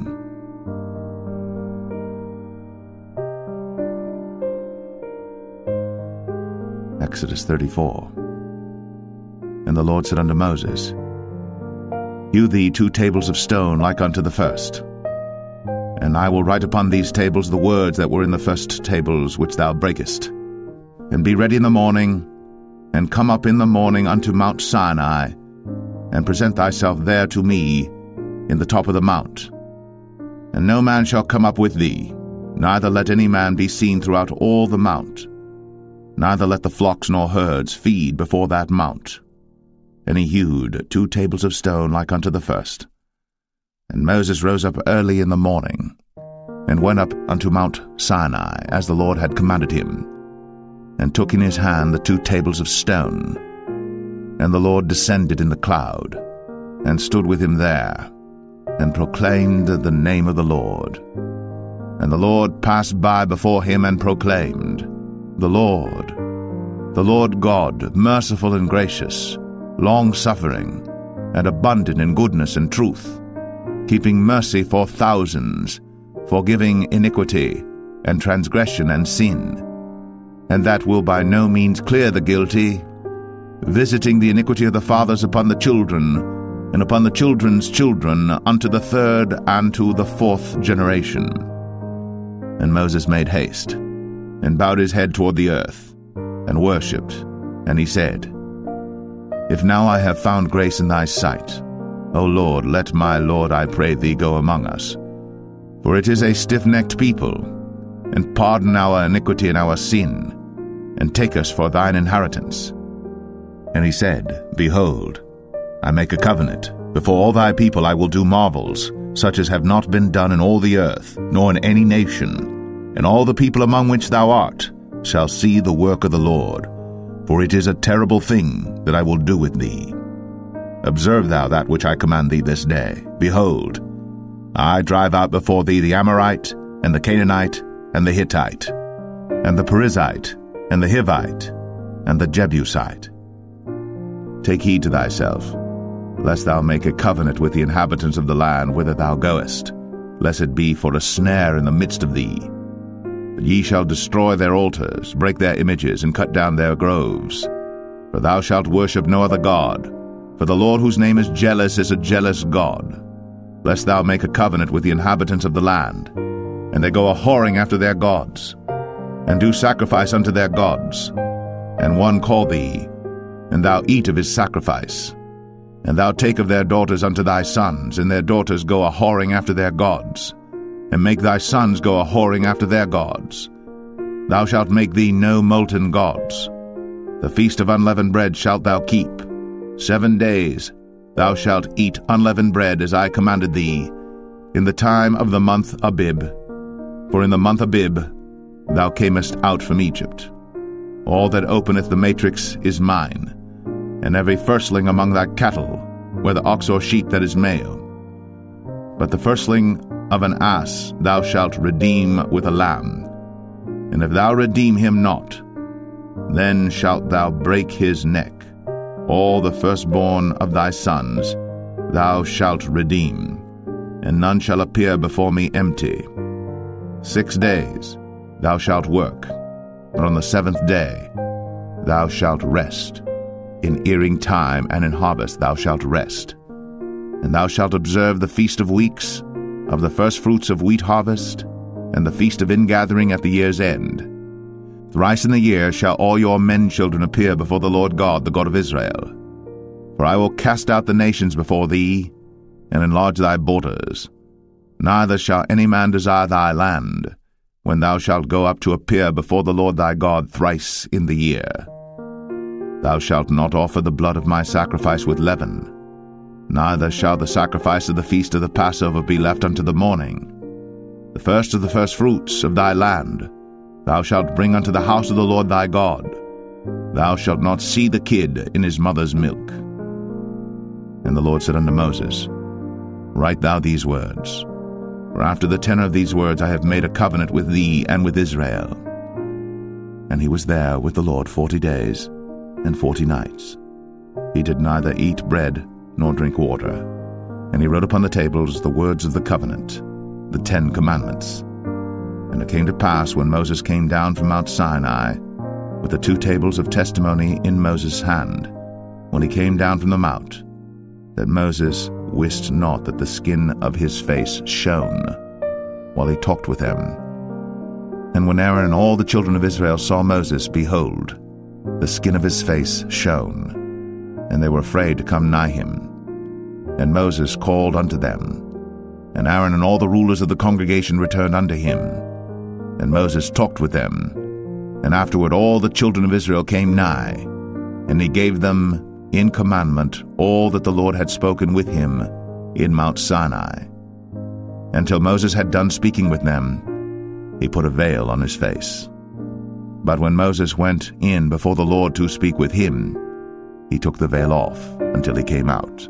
And he came out, and spake unto the children of Israel that which he was commanded. And the children of Israel saw the face of Moses, that the skin of Moses' face shone. And Moses put the veil upon his face again, until he went in to speak with him.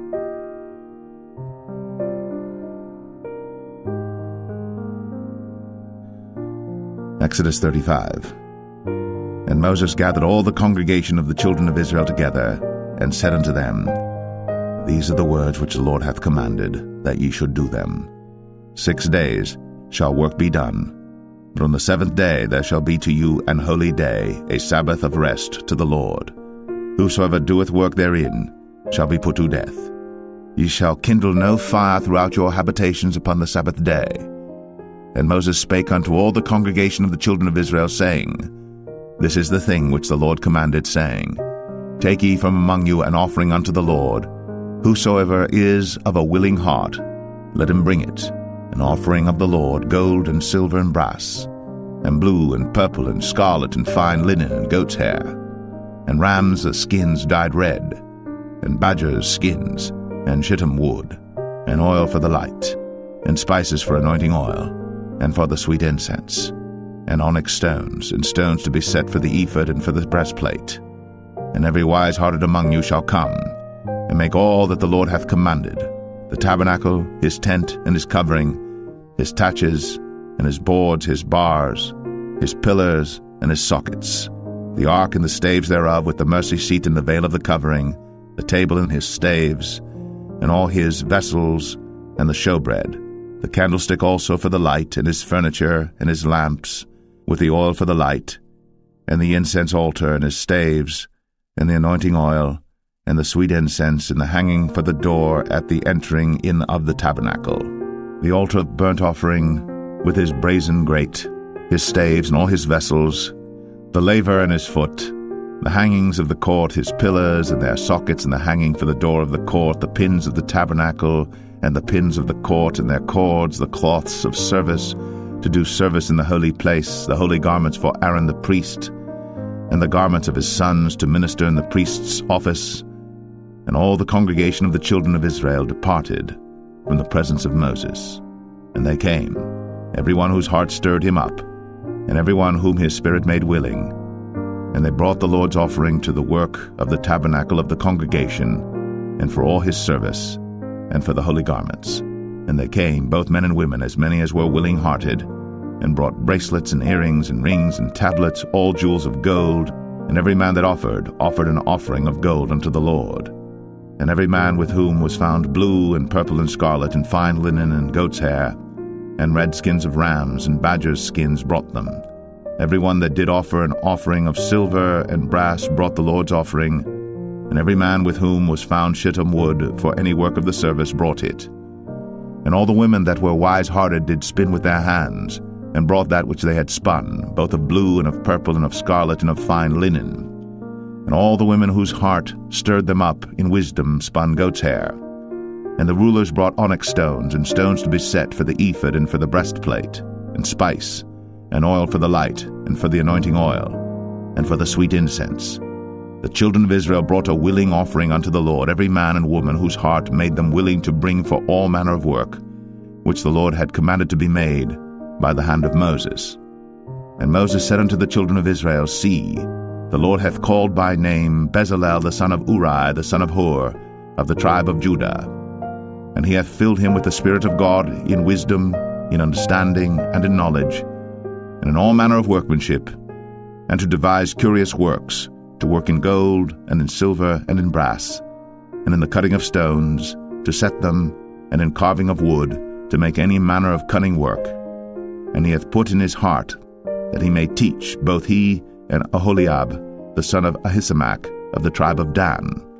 Them hath he filled with wisdom of heart, to work all manner of work, of the engraver, and of the cunning workman, and of the embroiderer in blue, and in purple, and scarlet, and in fine linen, and of the weaver, even of them that do any work, and of those that devise cunning work.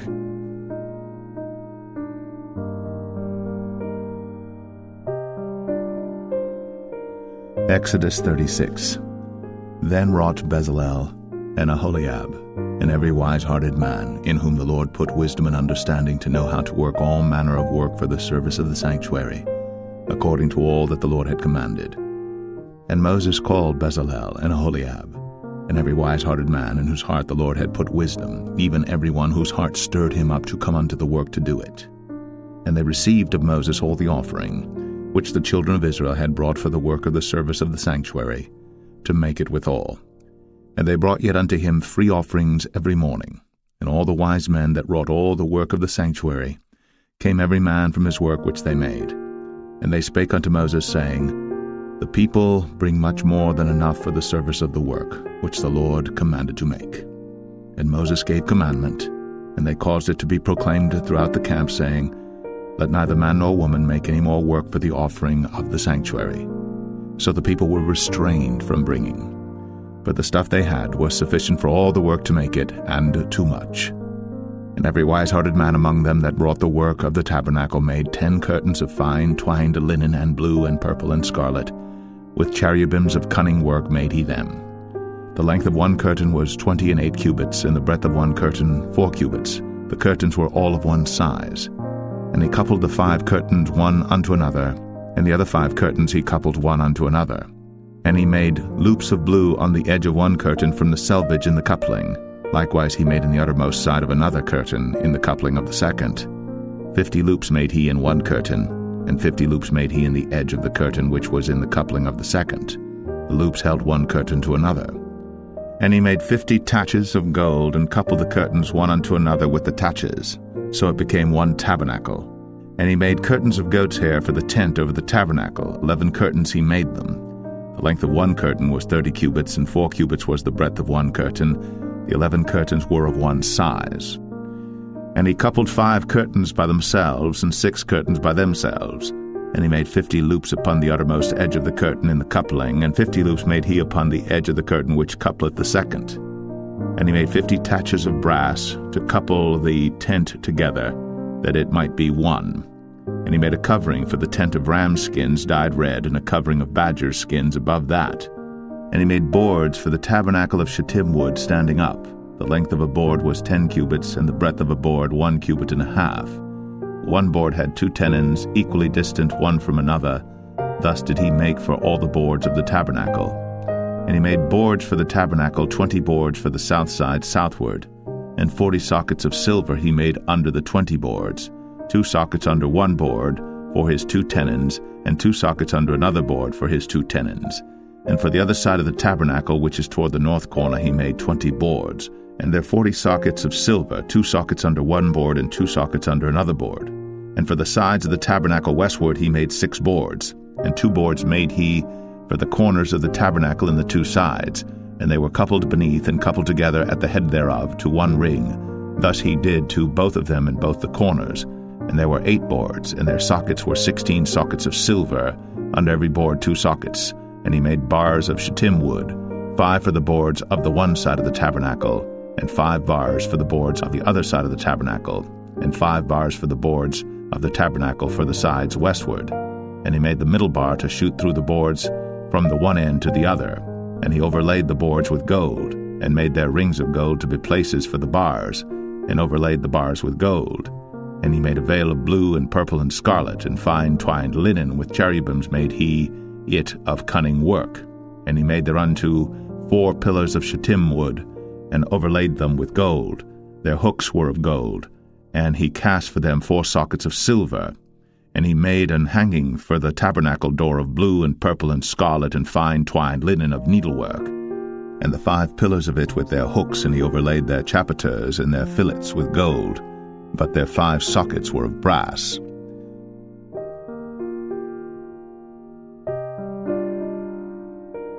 Exodus 37. And Bezalel made the ark of shittim wood. 2 cubits and a half was the length of it, and 1 cubit and a half the breadth of it, and 1 cubit and a half the height of it. And he overlaid it with pure gold within and without, and made a crown of gold to it round about. And he cast for it 4 rings of gold, to be set by the 4 corners of it, even 2 rings upon the one side of it, and 2 rings upon the other side of it. And he made staves of shittim wood, and overlaid them with gold. And he put the staves into the rings by the sides of the ark to bear the ark. And he made the mercy seat of pure gold. 2 cubits and a half was the length thereof, and 1 cubit and a half the breadth thereof. And he made 2 cherubims of gold, beaten out of one piece made he them, on the 2 ends of the mercy seat. 1 cherub on the end on this side, and another cherub on the other end on that side. Out of the mercy seat made he the cherubims on the 2 ends thereof. And the cherubims spread out their wings on high, and covered with their wings over the mercy seat with their faces one to another. Even to the mercy seatward were the faces of the cherubims. And he made the table of shittim wood. 2 cubits was the length thereof, and 1 cubit the breadth thereof, and 1 cubit and a half the height thereof. And he overlaid it with pure gold, and made thereunto a crown of gold round about. Also he made thereunto a border of an handbreadth round about, and made a crown of gold for the border thereof round about. And he cast for it 4 rings of gold, and put the rings upon the 4 corners that were in the 4 feet thereof. Over against the border were the rings, the places for the staves to bear the table. And he made the staves of shittim wood, and overlaid them with gold to bear the table. And he made the vessels which were upon the table, his dishes, and his spoons, and his bowls, and his covers, to cover withal of pure gold. And he made the candlestick of pure gold. Of beaten work made he the candlestick. His shaft and his branch, his bowls, his knobs, and his flowers were of the same. And 6 branches going out of the sides thereof, 3 branches of the candlestick out of the one side thereof, and 3 branches of the candlestick out of the other side thereof. 3 bowls made after the fashion of almonds in one branch, a knob and a flower, and 3 bowls made like almonds in another branch, a knob and a flower. So throughout the 6 branches, going out of the candlestick. And in the candlestick were 4 bowls made like almonds, his knobs and his flowers, and a knob under 2 branches of the same, and a knob under 2 branches of the same, and a knob under 2 branches of the same, according to the 6 branches going out of it. Their knobs and their branches were of the same. All of it was one beaten work of pure gold. And he made his 7 lamps, and his snuffers, and his snuff dishes of pure gold. Of a talent of pure gold made he it, and all the vessels thereof. And he made the incense altar of shittim wood. The length of it was 1 cubit, the breadth of it 1 cubit. It was 4 square, and 2 cubits was the height of it. The horns thereof were of the same. And he overlaid it with pure gold, both the top of it and the sides thereof round about, and the horns of it. Also he made unto it a crown of gold round about. And he made 2 rings of gold for it under the crown thereof, by the 2 corners of it upon the 2 sides thereof, to be places for the staves to bear it withal. And he made the staves of shittim wood, and overlaid them with gold. And he made the holy anointing oil, and the pure incense of sweet spices, according to the work of the apothecary.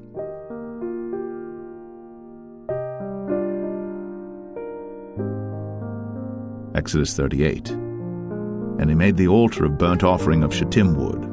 5 cubits was the length thereof, and 5 cubits the breadth thereof. It was 4 square, and 3 cubits the height thereof. And he made the horns thereof on the 4 corners of it. The horns thereof were of the same, and he overlaid it with brass. And he made all the vessels of the altar, the pots and the shovels and the basins and the flesh hooks and the fire pans, all the vessels thereof made he of brass. And he made for the altar a brazen grate of network under the compass thereof beneath unto the midst of it. And he cast 4 rings for the 4 ends of the grate of brass to be places for the staves. And he made the staves of shittim wood, and overlaid them with brass. And he put the staves into the rings on the sides of the altar, to bear it withal. He made the altar hollow with boards. And he made the laver of brass, and the foot of it of brass, of the looking glasses of the women assembling, which assembled at the door of the tabernacle of the congregation. And he made the court. On the south side southward the hangings of the court were of fine twined linen, 100 cubits. Their pillars were 20, and their brazen sockets 20. The hooks of the pillars and their fillets were of silver. And for the north side the hangings were 100 cubits, their pillars were 20, and their sockets of brass 20. The hooks of the pillars and their fillets of silver. And for the west side were hangings of 50 cubits, their pillars 10, and their sockets 10. The hooks of the pillars and their fillets of silver. And for the east side eastward 50 cubits. The hangings of the one side of the gate were 15 cubits, their pillars 3, and their sockets 3. And for the other side of the court gate, on this hand and that hand, were hangings of 15 cubits, their pillars 3, and their sockets 3. All the hangings of the court round about were of fine twined linen. And the sockets for the pillars were of brass, the hooks of the pillars and their fillets of silver, and the overlaying of their chapiters of silver. And all the pillars of the court were filleted with silver. And the hanging for the gate of the court was needlework, of blue and purple and scarlet and fine twined linen. And 20 cubits was the length, and the height and the breadth was 5 cubits, answerable to the hangings of the court. And their pillars were 4, and their sockets of brass 4, their hooks of silver, and the overlaying of their chapiters and their fillets of silver. And all the pins of the tabernacle and of the court round about were of brass. This is the sum of the tabernacle, even of the tabernacle of testimony, as it was counted, according to the commandment of Moses, for the service of the Levites, by the hand of Ithamar, son to Aaron the priest. And Bezalel, the son of Uri, the son of Hur, of the tribe of Judah, made all that the Lord commanded Moses. And with him was Aholiab, son of Ahisamach, of the tribe of Dan, an engraver, and a cunning workman, and an embroiderer in blue, and in purple, and in scarlet, and fine linen. All the gold that was occupied for the work, and all the work of the holy place, even the gold of the offering, was 29 talents, and 730 shekels after the shekel of the sanctuary.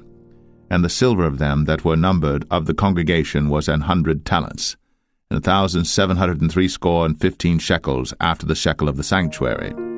A bekah for every man, that is, half a shekel, after the shekel of the sanctuary, for every one that went to be numbered, from 20 years old and upward, for 600,000 and 3,550 men.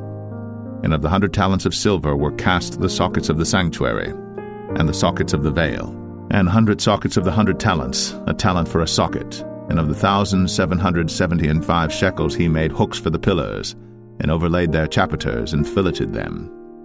And the brass of the offering was 70 talents, and 2,400 shekels.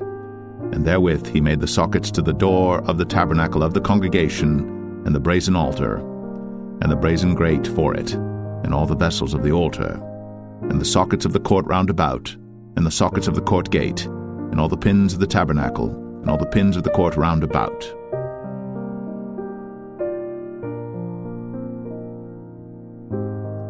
Exodus 39.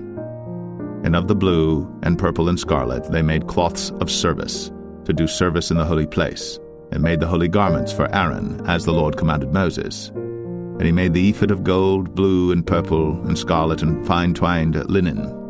And they did beat the gold into thin plates, and cut it into wires, to work it in the blue and in the purple and in the scarlet, and in the fine linen with cunning work. They made shoulder pieces for it, to couple it together. By the 2 edges was it coupled together. And the curious girdle of his ephod that was upon it was of the same, according to the work thereof, of gold, blue and purple and scarlet, and fine twined linen, as the Lord commanded Moses. And they wrought onyx stones enclosed in ouches of gold, graven as signets are graven, with the names of the children of Israel. And he put them on the shoulders of the ephod, that they should be stones for a memorial to the children of Israel, as the Lord commanded Moses. And he made the breastplate of cunning work, like the work of the ephod, of gold, blue, and purple, and scarlet, and fine twined linen. It was 4 square. They made the breastplate double. A span was the length thereof, and a span the breadth thereof, being doubled. And they set in it 4 rows of stones. The first row was a sardius, a topaz, and a carbuncle. This was the first row. And the second row an emerald, a sapphire, and a diamond. And the third row a ligure, an agate, and an amethyst. And the fourth row a beryl, an onyx, and a jasper. They were enclosed in ouches of gold in their enclosings. And the stones were according to the names of the children of Israel, 12 according to their names, like the engravings of a signet, every one with his name, according to the 12 tribes. And they made upon the breastplate chains at the ends of wreathen work of pure gold. And they made 2 ouches of gold and 2 gold rings, and put the 2 rings in the 2 ends of the breastplate. And they put the 2 wreathen chains of gold in the 2 rings on the ends of the breastplate. And the 2 ends of the 2 wreathen chains they fastened in the 2 ouches, and put them on the shoulder pieces of the ephod before it. And they made 2 rings of gold, and put them on the 2 ends of the breastplate, upon the border of it, which was on the side of the ephod inward. And they made 2 other golden rings, and put them on the 2 sides of the ephod underneath, toward the forepart of it, over against the other coupling thereof, above the curious girdle of the ephod. And they did bind the breastplate by his rings unto the rings of the ephod with a lace of blue, that it might be above the curious girdle of the ephod, and that the breastplate might not be loosed from the ephod, as the Lord commanded Moses. And he made the robe of the ephod of woven work, all of blue. And there was an hole in the midst of the robe, as the hole of an habergeon, with a band round about the hole, that it should not rend. And they made upon the hems of the robe pomegranates of blue and purple and scarlet and twined linen. And they made bells of pure gold, and put the bells between the pomegranates upon the hem of the robe, round about between the pomegranates, a bell and a pomegranate round about the hem of the robe to minister in, as the Lord commanded Moses. And they made coats of fine linen of woven work for Aaron and for his sons, and a mitre of fine linen, and goodly bonnets of fine linen, and linen breeches of fine twined linen, and a girdle of fine twined linen, and blue and purple and scarlet of needlework, as the Lord commanded Moses. And they made the plate of the holy crown of pure gold, and wrote upon it a writing like to the engravings of a signet, Holiness to the Lord. And they tied unto it a lace of blue to fasten it on high upon the mitre, as the Lord commanded Moses. Thus was all the work of the tabernacle of the tent of the congregation finished. And the children of Israel did according to all that the Lord commanded Moses, so did they. And they brought the tabernacle unto Moses, the tent, and all his furniture, his taches, his boards, his bars, and his pillars, and his sockets, and the covering of ram skins dyed red, and the covering of badger skins, and the veil of the covering, the ark of the testimony, and the staves thereof, and the mercy seat, the table and all the vessels thereof, and the showbread, the pure candlestick, with the lamps thereof, even with the lamps to be set in order, and all the vessels thereof, and the oil for light, and the golden altar, and the anointing oil, and the sweet incense, and the hanging for the tabernacle door, the brazen altar, and his grate of brass, his staves and all his vessels, the laver and his foot, the hangings of the court, his pillars and his sockets, and the hanging for the court gate, his cords, and his pins, and all the vessels of the service of the tabernacle for the tent of the congregation, the cloths of service to do service in the holy place, and the holy garments for Aaron the priest, and his sons' garments, to minister in the priest's office.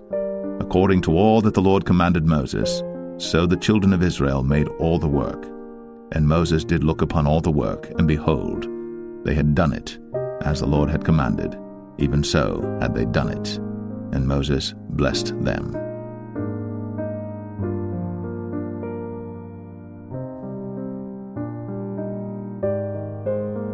Exodus 40. And the Lord spake unto Moses, saying, On the first day of the first month shalt thou set up the tabernacle of the tent of the congregation.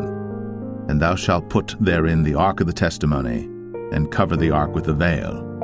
And thou shalt bring in the table, and set in order the things that are to be set in order upon it. And thou shalt bring in the candlestick, and light the lamps thereof.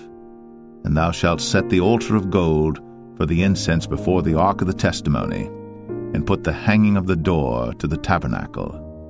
And thou shalt set the altar of the burnt offering before the door of the tabernacle of the tent of the congregation. And thou shalt set the laver between the tent of the congregation and the altar, and shalt put water therein.